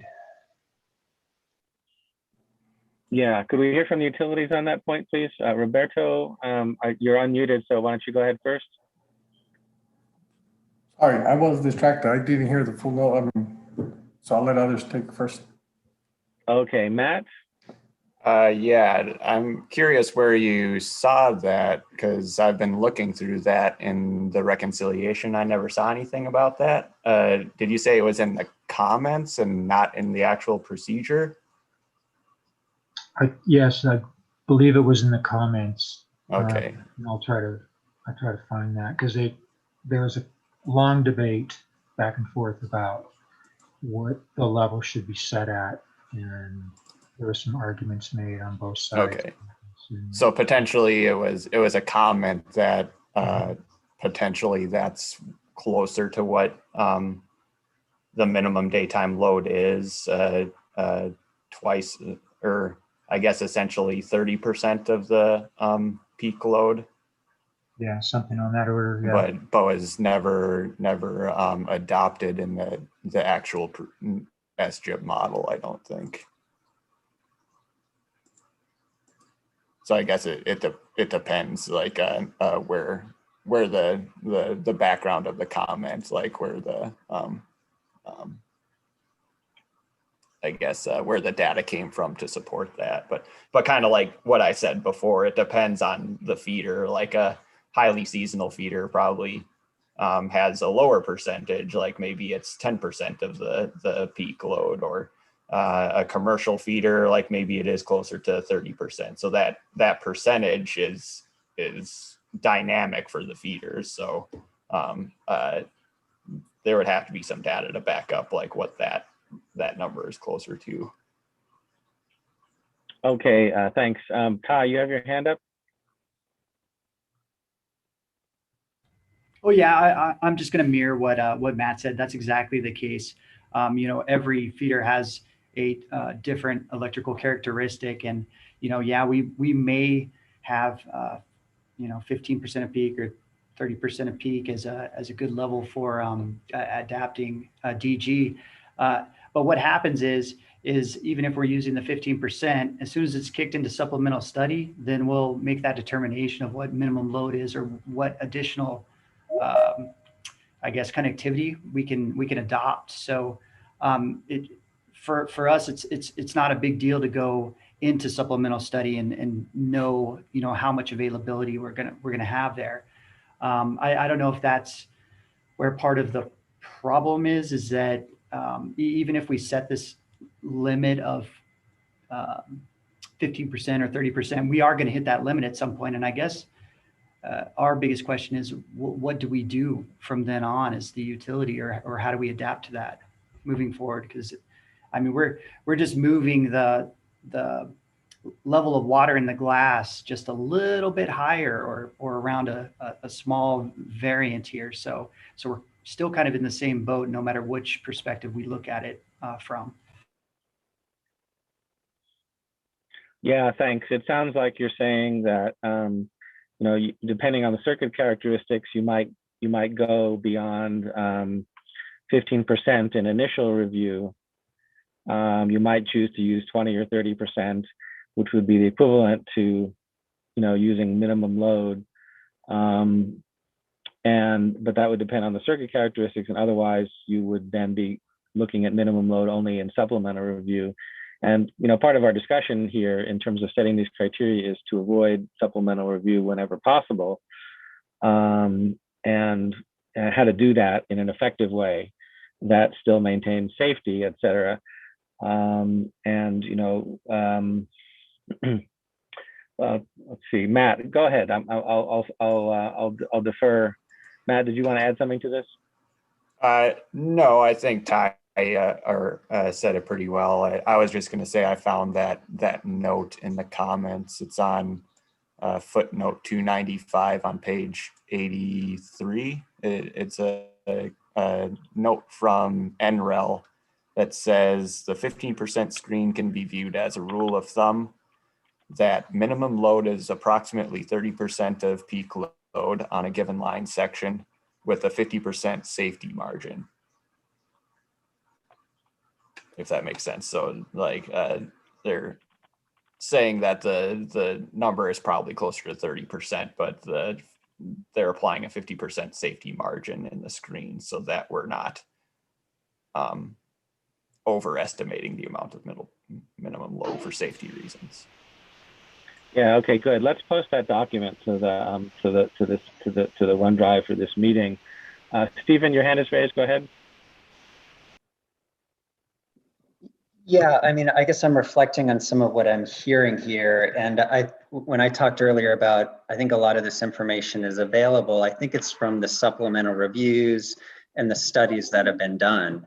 And what we're saying is that known information should be used for assessing these smaller systems beyond 15% these arbitrary thresholds as we move to more formal hosting capacity processes. Hopefully those also include hosting capacity upgrades and cost allocation processes as well. But you know, where the industry is not interested in just proposing a static number, we believe we're moving towards a new interconnection process that's going to continue to evolve.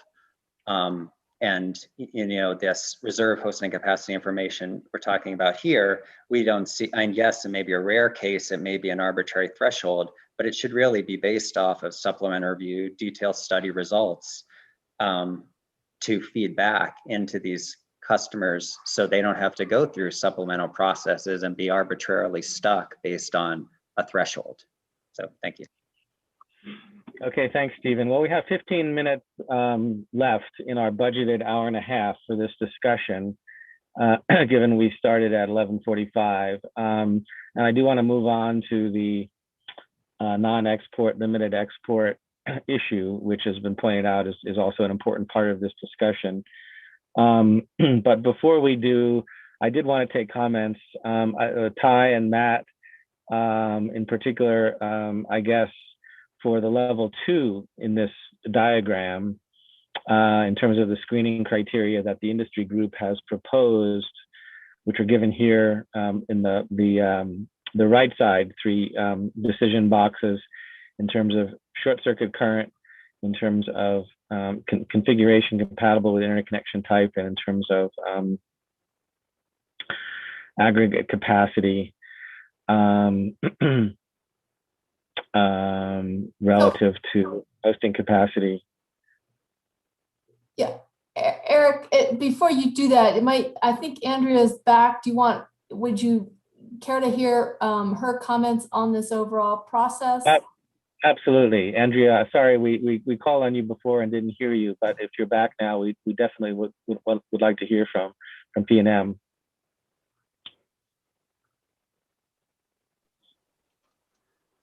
Hi, Margie. I apologize. I had to step away, so I didn't really get a chance to hear too much. I think you guys were talking about the different levels for the supplemental. And I would probably go back and defer to our planning department who reviews those supplementals. I think based off of kind of what Ty and some of the other utilities were talking about in terms of what we screen based off of is typically what we do here at P&M as well, based off the feeder capacity. Most of ours are rated at the 600 amp level, and some of our levels we don't go up to more than the 15 kV level anyways. So I'll kind of read through those notes, and if I can provide any additional input, I'll do that as well. Yeah, thank you, Andrea. Yeah, and part of the question was looking at this diagram in terms of what the industry group has proposed for screening criteria for level 1, less than 25 kilowatts, just in terms of secondary conductor transformer rating and phase imbalance. And then the box in terms of reserve hosting capacity, what we've heard is that is still case by case, that it's not consistent that we have reserve hosting capacity information. And in lieu of that, prior to supplemental review, utilities would use something like 15% or 20 or 30% of peak load, which we've just been discussing in relation to 90% or 100% of minimum load. But in terms of the acceptability of this proposal, for at least for level 1, for less than 25 kilowatts, as it's been written up in the summary synthesis document that I have posted and we're looking at now, dated June 11th. So if you could have your folks review that for our next meeting. I definitely can, Eric. Like I said, on the less than 25, I don't think that we would have any issues. We were currently screening at the 15%, but I think we had looked at trying to also increase that, but it is based on the feeder limit itself. So we'll definitely take a look at that and provide some feedback. Yeah, and I think on that point, maybe for all utilities, if you could comment, we haven't necessarily defined all the exact next steps for our next meeting in 2 weeks, but in terms of the discussion we had in terms of this footnote 295, I believe, in terms of minimum load being approximately 30% of peak load with a capacity with a 50% safety margin, and the utilities having made the comment that it's assessed, each feeder in terms of its characteristics. What are those characteristics that would cause you to use a 15% versus a 30%, let's say, of peak load? If it does vary in terms of the feeder characteristics, is there any way to quantify that in a screen? And I think maybe the industry group could also try to weigh in on that in terms of this box sufficient reserve hosting capacity. Since the information is not available consistently, we should have something else there, would be my assertion. But let's come back to our next steps in a few minutes. I did, as I said, I wanted to hear from both Mike and from Matt and Ty in terms of the level 2, the 3 decision boxes here for level 2 shown on the right. Matt, anything you can say about that in terms of level 2 as we've defined it, at least here, which is above 25 kilowatts, and whatever the upper bound is, we're still working that through, but let's say 25 to at least 100, I believe was the counter proposal. So that was mentioned a bit earlier on this call. First Matt, then Ty. Sorry, I missed a little bit of what you said there at the end, though. I'm struggling in my head again. Sorry. Apologize for the sufficient reserve hosting capacity, the difference between that and the 90% of the hosting capacity static grid profile. I guess I'm struggling in my head the difference between the two. Yeah, actually, that's good. That question did come up last week as well. And Stephen, I don't know if you can answer that in terms of this third decision box here. Interconnection request based on aggregate capacity, including reserve hosting capacity greater than 90% of the lower value of the hosting capacity static grid profile. Was that that question came up last week in terms of this 90% of the lower value in the hosting capacity static grid profile. Was that intended to essentially be the same, to be equivalent to 90% of minimum load, either static and or under operational flexibility configuration? We weren't sure if it really meant the same thing or not. Yeah, so this was modeled off of the updated rules in California, where level 1 projects, they're not called level 1 there, but they essentially bypass the hosting capacity screens. So here, as we talked about with stakeholders about the various considerations we could do, and as we aligned on this process, and the additional concepts for hosting capacity upgrades and how to address these issues long term, instead of just saying that there was no hosting capacity screen for these smaller systems, the concept of a reserve hosting capacity being maintained within interconnection processes based on studies that have been completed, that there's a certain level of capacity that can always be interconnected until a certain point is obviously reached. So the intent was to create a hosting capacity screen for those smaller projects as well, given the challenges we're experiencing in New Mexico, and then adopting essentially a similar screen to the California hosting capacity screen, which takes into account operational flexibility. The 90% threshold is I don't believe tied to the DML, but that or 100% would I believe industry would much prefer over the current 15% as an alternative. So hopefully that those comments clarify. But the real intent is for these larger systems to have hosting capacity screens that they can in a operational flexibility or steady state mode. Is there any opportunity to interconnect without additional studies? So when we're looking at hosting capacity and hosting capacity in the process, there's some additional information that the developer can use and say, yes, okay, I will limit my resource during these months if that's how it was to be carried out, and then they would fall within the hosting capacity limits, and then they can proceed to interconnection. Okay, thank you. We are running out of time. Ty, comments on the level 2 decision boxes here, the criteria? I'm sorry, I don't have any comments on that criteria yet. I'll have to default to Matt because that was he was reviewing that as part of the reconciliation. I haven't looked at it yet, but I will for next meeting. Okay, thank you. Let's move on. I do want to end soon in another five minutes or so to allow time to finish on time. Somebody else there, Matt?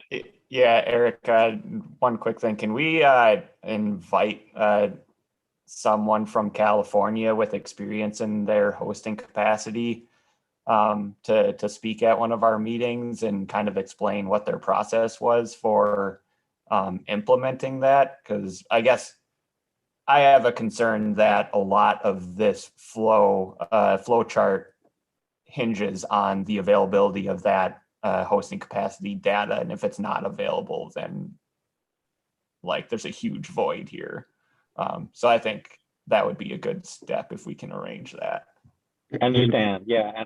And that brings us also to, our placeholder for, the discussion to continue with what's been proposed, what the industry group in their proposal called, 1B in terms of, defining hosting capacity, and 1C in terms of, long-term mapping and analysis of what those values are, which we still have to have a discussion on here. We haven't started that yet.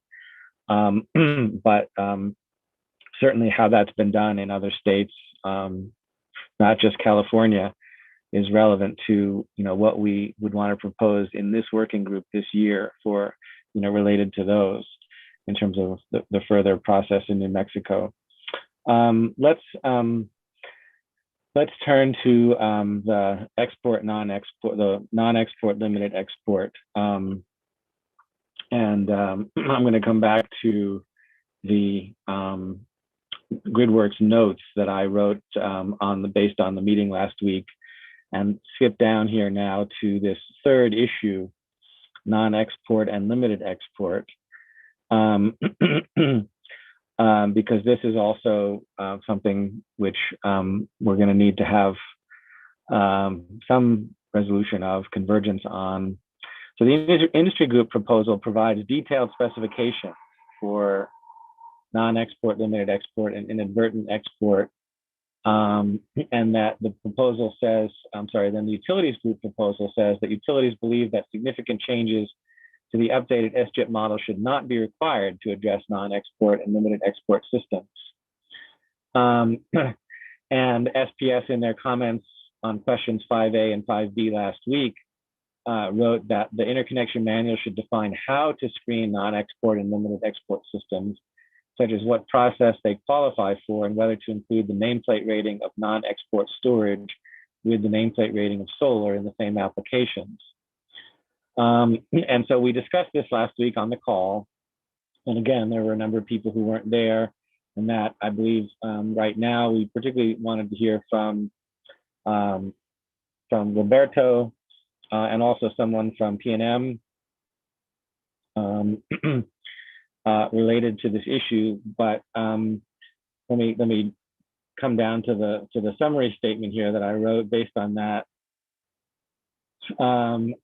which is where to draw the line between detailed technical specifications and on one hand, and screening process or criteria, in particular how to treat nameplate ratings of solar plus storage on the other hand. And how would those nameplate ratings of solar plus storage apply to the different level designations, level 1, 2, 3, et cetera, in the case of non-exporting or limited exporting systems.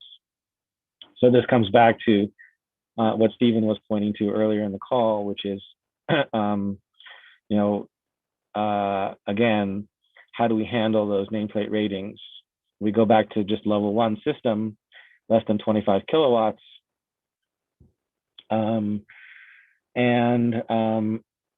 Where we left off last week was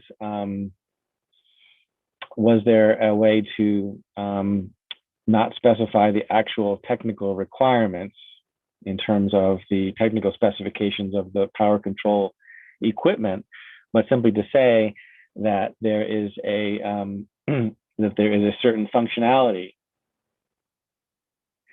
that was capable of limited export or non-export, and that was programmed as such. And as long as that functionality existed and was programmed as such, that the nameplate rating would, to be assessed for the purposes of screening, would be less than the sum of the two nameplates. There might be additional screening based on fault current, et cetera, that would not be whatever that non-export or net nameplate would be, considering thermal or voltage or other network issues. But that for the purposes of screening, that a value less than the sum of the nameplates could be used for a given functionality, and that function and defining the functionality rather than the technology itself, the technical specifications themselves. And that's kind of where we left off in our discussion last week. So bringing that back to us, Stephen, I think you were not on the call last week. I think it was both Stephen and Tayoko that we wanted to hear from on that point. If we were to do something other than the technical specification approach, but more of a functionality or functional approach, maybe that's something you could go and reconsider. But how would you comment on that right now? That's particularly Stephen or Tayoko, or actually anyone from the industry group who's here who'd like to comment.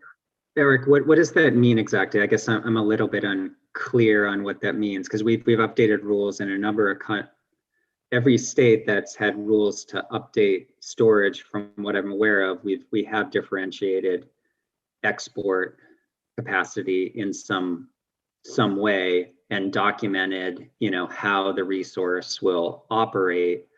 Yet I think in New Mexico, there's a tension where a battery is considered a generator, which it's not. And then that's one issue aside from the export capacity and how the resource is being treated. I think so. I didn't fully interpret, what the proposal on the table was following the discussion, and I didn't capture it reading these notes. Sorry for the question. Back to you. Yeah, I think that's fine. I think just taking our examples here, if we had a 10 kilowatt solar and a 10 kilowatt storage system with total nameplate of 20 kilowatts, but let's say it was programmed and functionally capable of limited export only up to 5 kilowatts, and that would be defined as a 5 kilowatt system in terms of export capacity. It wouldn't necessarily be treated as a 5 kilowatt system for screening based on fault current, et cetera. But it would be considered a functionally 5 kilowatt export system without having to specify in our work in terms of modifying the rule and or manual what the exact technical specification would need to be to have that capability, to say that was functionally capable and programmed for only 5 kilowatts, simply saying that that if it's capable of 5 kilowatt export and programmed for as such, then it could be treated as such in screening without having to go into the technical details that were specified in California Rule 21 and also in this industry group proposal.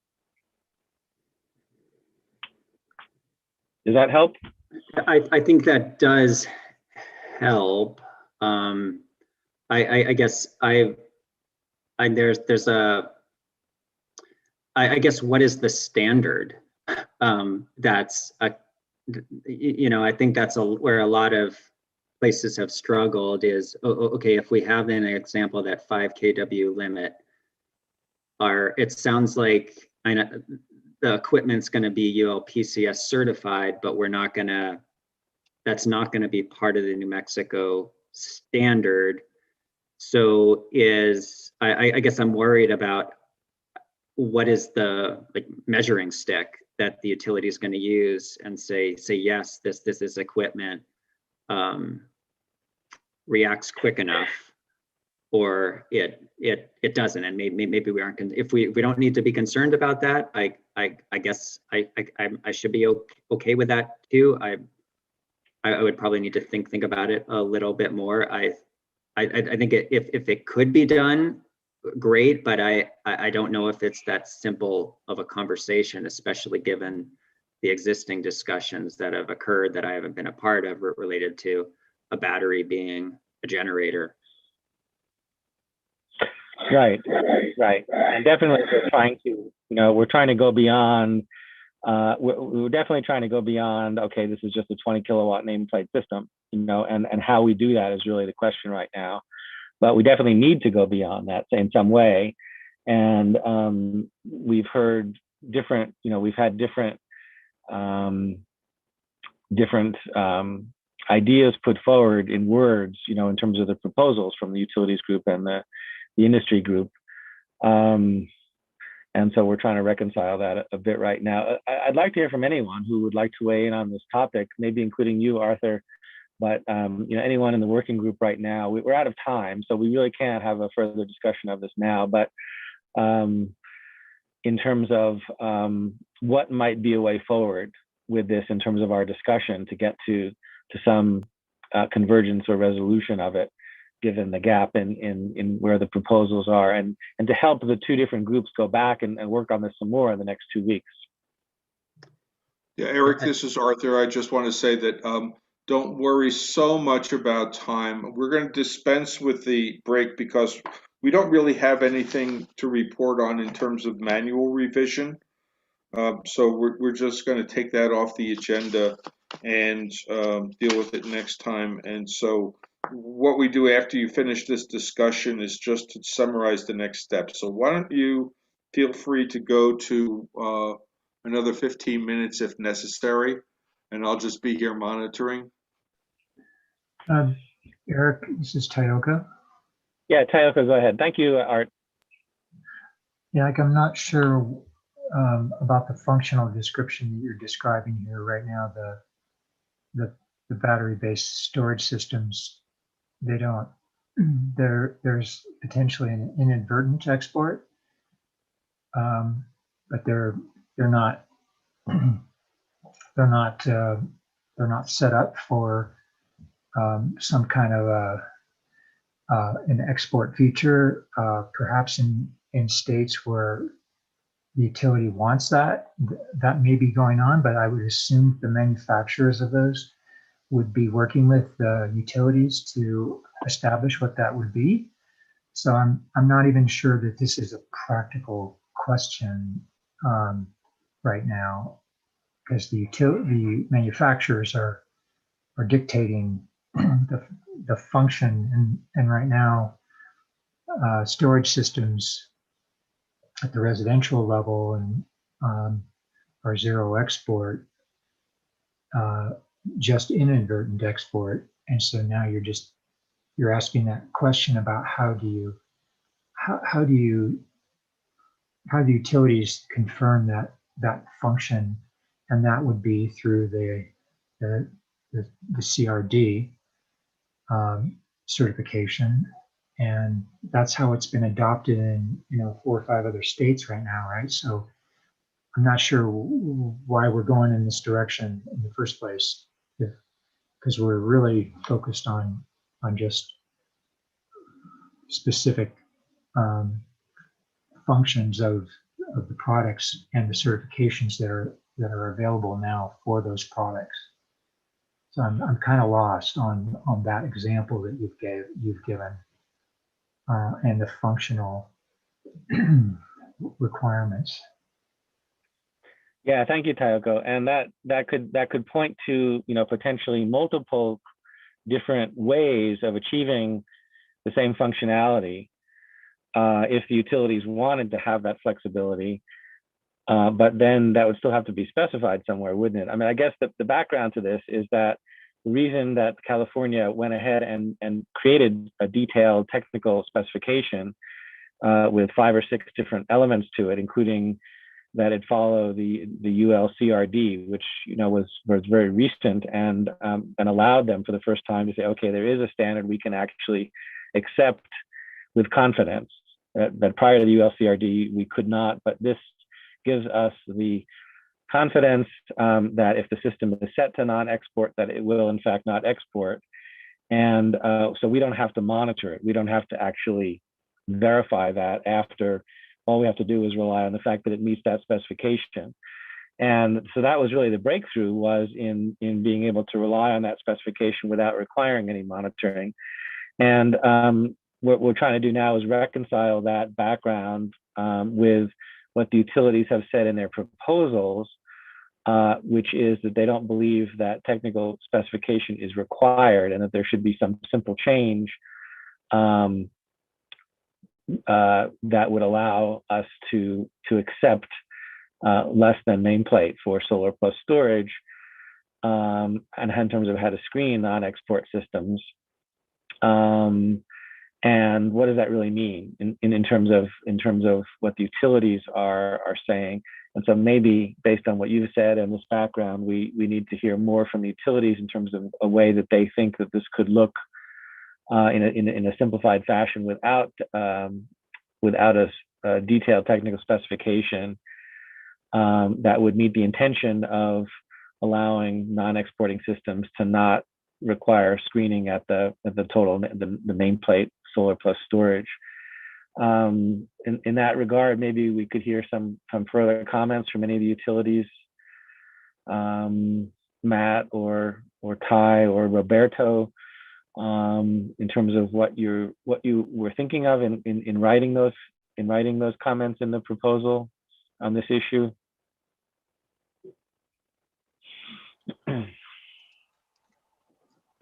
Or Andrea, Eric, go ahead. if I could kind of just, I think where we were talking about and what we've kind of changed and how we're screening those, and not necessarily in terms of a non-export, we were looking at more of the operation mode because we were looking at it as part of the entire PCU. So depending on how that operation is noted within the entire system, whether that battery storage is going to actually charge from the grid. So I think that's what we were looking at is how is that operation? Is it just, you know, backup alone? We don't really have any way of monitoring that. So we're just going based off of how the contractor is listing it within the diagrams, and then being able to identify if we need to then do some additional transformer capacity review to ensure if it is going to charge from the grid, do we have enough capacity on there for that? And I think we've also even started to receive a few ESS standalone systems, which would definitely charge from the grid, absent of any PV that they were going to try and utilize their storage for. So those are some of the issues that we've been identifying and looking into as to why we were looking at the entire nameplate and not excluding the storage as part of the total capacity. Yeah, thank you. Tayoko, just a minute. I'll call it. You can go in just a minute. But Andrea, just so I'm clear what you're saying, it sounds to me like you're pointing to how the system operation, how the operation of the power system is defined in the interconnection application, the language that's used in terms of describing how that power control system works and how it's set, whether it's intended to be for export or not, whether it's intended to have the storage charged entirely from the solar, et cetera, in terms of the language used to describe the functionality of that system. Are we starting to get somewhere with that? Yeah, it's basically how it's listed. The operation mode is what we look at it as, is the operation mode of of the storage system, and will it do self-consumption? What is it intended to do? Is kind of really how we were studying it. Yeah, and then in terms of the point about confidence that the system is actually going to do what it's described, which then comes back to technical specification, it doesn't sound like you're so concerned about that. Well, I mean, we don't really have any way of monitoring it. I think if we, like I said, future-wise, we are going to probably get there in terms of AMI, but currently we don't have any way. If they tell us it's to charge from the grid, we have to take it that way. We don't really know if we have transformers being overloaded or things like that. We don't really have a good way of monitoring that. So we do trust what the contractors are telling us, but we have been looking at it as a full capacity, or the total capacity of how it's listed. Right, I understand. And that issue of trust came up in our last discussion. I'm sorry, I'm speaking over you. We didn't quite hear everything you said word for word. There was a little bit of garble there, but it sounds like, and we did have this discussion 2 weeks ago in terms of trust, right? And that's legally, trusting, legally binding, what's in the interconnection application, interconnection agreement, in terms of the system conforming to, performing according to that, and there being liability and legal recourse if that ends up not being the case, although you wouldn't necessarily know, I think is also your point. If you're unable to monitor it. Tayoko, go ahead. Yeah, I was just going to point out that I think the manufacturers have to certify the algorithms for tax purposes, because if they are charged from the grid, that would disqualify them from the tax credit that's available right now. And I have received some of that information, so I think it would be really helpful. Maybe Steve knows the answer to this, but they do have those limitations on them in order to get certified, and so we rely, that passes through to the individual customer who gets that service, that it's going to be charged from the solar only in order to get the tax credit. So there's a third party involved in this, and the manufacturer. I think we could probably ask them to provide some information for us so that we could pass that on. Just specify what those parameters are, what are the circumstances. I believe in emergency modes, when there's a weather event, there might be circumstances where they can charge from the grid, and I think that actually got carved out in California, where they had to have some sort of emergency preparedness. So. Yeah, thank you. And you're pointing to, when I've used the word functionality, that we should replace that word, that concept of functionality with what we've heard just now is both operation mode and algorithm, in terms of how that system is designed to work, how it's set to work, and also certification of that, of what that operational mode or operational setting is. Roberto, go ahead. So I would just want to make the comment that I mean, the more exceptions and functionality, I mean, requirements or processes that we want to allow for storage and PV together, the more, I mean, oversight it's going to require. And I mean, maybe special metering or things like that to follow up to the fact. You can trust to a certain level, but I mean, California came up with all those technical requirements specifically because so many people, majority unintentionally, were breaking the rules. I mean, usually the homeowner doesn't really understand the technical issues that of their systems. So they hire consultants, and the installer is not always the person who follows up later on doing repairs or upgrades to software. And what was initially applied for doesn't end up being the what's transferred on the upgrades or when somebody else comes over to maintain the system. So for all those things, I mean, there's got to be some oversight in this process here, and that's going to be necessary. And the more exceptions, like Tayoko was mentioning, for certain weather conditions and storms, that will have required oversight. I think together we can develop those methods and hopefully in a cost-effective, way that hopefully with some metering, that people who want to do this, they probably also will have to pay for some specific meter that will allow for that the utility to probably audit their systems periodically, just to make sure that they're complying with their interconnection requirements.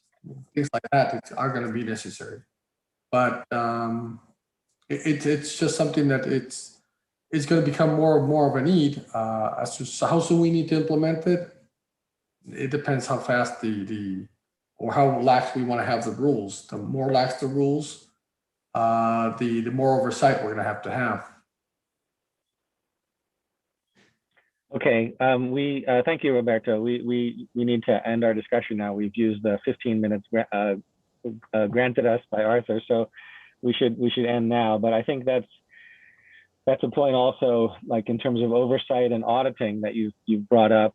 I think essentially in California, the utility said, well, as long as it meets the ULCRD and 1741 and the other requirements, we don't. We have the confidence that we wouldn't need to verify or have that oversight necessarily. But if we're going to have systems that don't meet ULCRD, for example, whether special metering with auditing would be an alternative approach or not, I'm not sure if that's been present anywhere else in the country. Jim, did you want to say something further about this? Yeah, thank you very much, Eric. I just want to say that I think we all know that the future of behind the meter generation includes storage. And I would like to just hear more from the utilities and how they can support that so that it's not a disincentive for homeowners to adopt that. And I will end there. Thank you very much for the opportunity. Okay. Arthur, I think we'll close here. But my thinking on what we do over the next 2 weeks has evolved a bit as a result of this discussion. And Arthur, I don't know if you want to also chime in with any specific ideas, but it seems like we've put enough information and thinking and looking at the differences in the original proposals and the comments and the viewpoints and so on. We've put enough of that on the table now between this discussion, last week's discussion, the summary that we've just been reviewing that I wrote dated June 11, for both the utility group and the industry group to go back over these next 2 weeks and take another look, to reconsider, to update and or revise and or to rethink what they've proposed in view of these discussions, and come back to better inform us on the questions that we've raised, on the issues that we've raised. That's a fairly vague set of marching orders, which isn't necessarily now based on convergence of the two proposals together, the two sets of proposals. But it seems like that could be warranted, and or Arthur and I by tomorrow morning, for example, could come up with a set of more specific questions that we would like everybody to answer in the next 2 weeks. But we should actually have something happen in the next 2 weeks, during this interim period between now and our next meeting, to move this forward. So that's my thinking at the moment. And Arthur, I guess I'm not sure if you have thoughts about that as well, in terms of what I've just said, or whether you and I should put our heads together and come up with something else in the morning. Well, the morning is going to be difficult because I have other workshops to plan for. But let me just make this observation: is that the sides are clearly drawn, and I think that we're at the place where, at least I'm hearing an admission that the big concerns that the utilities have can be overcome by technology, by monitoring, by stronger conditions in the agreement for interconnection that clearly put an onus on the host to perform as at least laid out in the original application. So I would really like to see us get to the point where now we're talking about how to overcome the objections, right? What are specific proposals that could be entertained that would alleviate these concerns that I'm hearing? Because it's clear that everyone around the country is grappling with this. Some states have reached some kind of resolution, right? Like as we talked about in California for the issue of export capacity. You know, it doesn't make sense to just continually argue two different points when we know that there's a place in the middle that we can come up to. So I'm just going to urge everybody to kind of like now present options for resolution, right? Just move ahead on that. That's for the export capacity. On the screening process, there may or may not be a significant actual difference between using 15% of circuit capacity or a 90% of minimum daily load as your threshold for requiring advanced or deeper engineering studies or supplemental review. But the commission's not going to understand that choice unless we give them some real specifics. So what I'd like is for people to go back and think about that and show me and show the commission what the difference is, right? Because there is a misunderstanding, I think, at the commission level that the 15% threshold is a limitation, is a preventative, is causing small residential systems not to be able to interconnect. And so we can either come up with a different definition for what that means, right, and be very clear that you know, kind of like what does it mean when the utility hits that level, right, and explain that to the commission more fully, or come up with another definition for a threshold that the commission can understand, right, basically. I see that there are issues related to backup battery storage, you know, whether it's charging from the system or whether it's charging from the PV. That's a load issue. That's not a generation issue. That's not increasing the amount of capacity that's possibly feeding back into the system unless the utility wants that, right? Unless there is a situation where the utility would welcome, right, both the PV output and the storage output. So I think that there's a technical solution to that. So I'm just going to encourage everybody to take the next step forward and think clearly about what these objections are and how they can be resolved and how they might be resolved for New Mexico. So that's my pitch. Great, thank you so much, Arthur. Yes, very good. So on the non-export limited export issue, options for resolution, given where we've come in our discussion, and this is for both the utility group and the industry group, as well as anyone else who would like to chime in with what they see as options for this. On the capacity screens and criteria, really clarification and greater level of specificity in terms of what the meaning of the 15% versus 90 or 100%, as well as I think more specificity in terms of what we've talked about in terms of the capacity levels. There's 4 different levels, 0 to 25, 25 to 100, et cetera, as well as the relationship to voltage, to line voltage, at least up to 30 kV. And what the utilities suggest we do now, and also I think for the industry group to come back and in light of our discussion, if you could please come up with an updated diagram based on what you're proposing, because my intention was to just get us started and not to produce anything that we would use going forward with that. and for the utilities to also consider the questions that we've raised today that they haven't necessarily come up with answers to yet. Having to refer back to technical specialists, et cetera.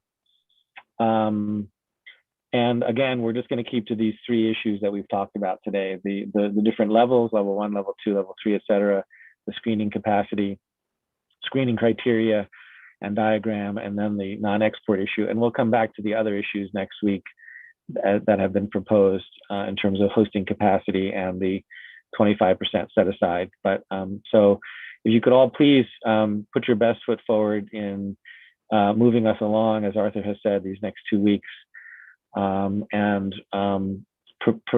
Whatever you produce in the way of answers, in the way of further specification, in the way of options, to please put that in writing and submit that 24 hours before our next meeting, which would be July 1st.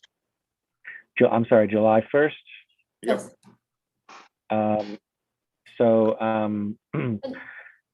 The meeting is July 1st. Is that a Thursday? Yeah. Right. Yeah. So that would be by no later than noon on June 30th, the day before our meeting. Again, for us to be able to post those and have people have a chance at least to look at them beforehand. I think I'll leave it at that, Arthur, then, and turn it back over to you. Okay, great. Thank you so much, Eric, and thank you. I feel it's a good discussion, and I do feel that agreement is possible, and so just am encouraging that. So we talked about next steps. One of the first next steps is for us to take a look at that Miro polling tool and see if we can get it to work a little bit better. I mean, it was okay today, but there may be a way to kind of solve the glitches that we ran into, and so we'll work on that. With regard to the questions that we asked for initial polling today. Can I interrupt you just for a second? Yeah, go ahead. And to share my screen real quick with folks, because I wanted to come back to the question that we rose about the integrity of the Miro voting system. If I could share for just a second, I'm going to show you all that, let's see, share screen. So here's, if you can see my screen, this is what the vote ended up looking like for this dispute resolution exercise that we did. And if you can see that the votes on the stickies do correlate with the results summary. It was just a little bit behind because some late votes were coming in. So I just wanted to bring that back so we could validate that polling process. Thanks. Okay, we don't have to have a formal recount. All right. So anyway, to ask people that there were a number of votes, as we can see, that you might accept with key revisions or with minor revisions or do not accept. Send us what you have a problem with, right? So, identify why. We'll kind of keep your identity secret at this point, unless you want to talk up about it at the next meeting. But we'd really like to kind of like at least move this stuff so that we might be able to make revisions and take another vote in either the next time we meet or the time after that. So please do that. We have identified 2 new subgroups that need help. One is a utility reporting requirements group, and there are some documents that Margie pointed to in the folder. Jim Desjardins is kind of identified as a lead on that. So if you can step up and join that group, that would be really useful, especially utilities. And then for identifying what we should do about pre-application content, to review what's in the IREC questions so that you can see what the differences are. And again, new volunteers can get in touch with Kevin Cray, who may be going back to his membership to identify somebody that can be a lead on that issue.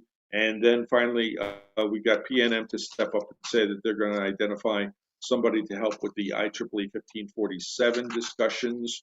And so next time we will have a much more solid discussion of the IEEE 1547 proposal for initial polling, right?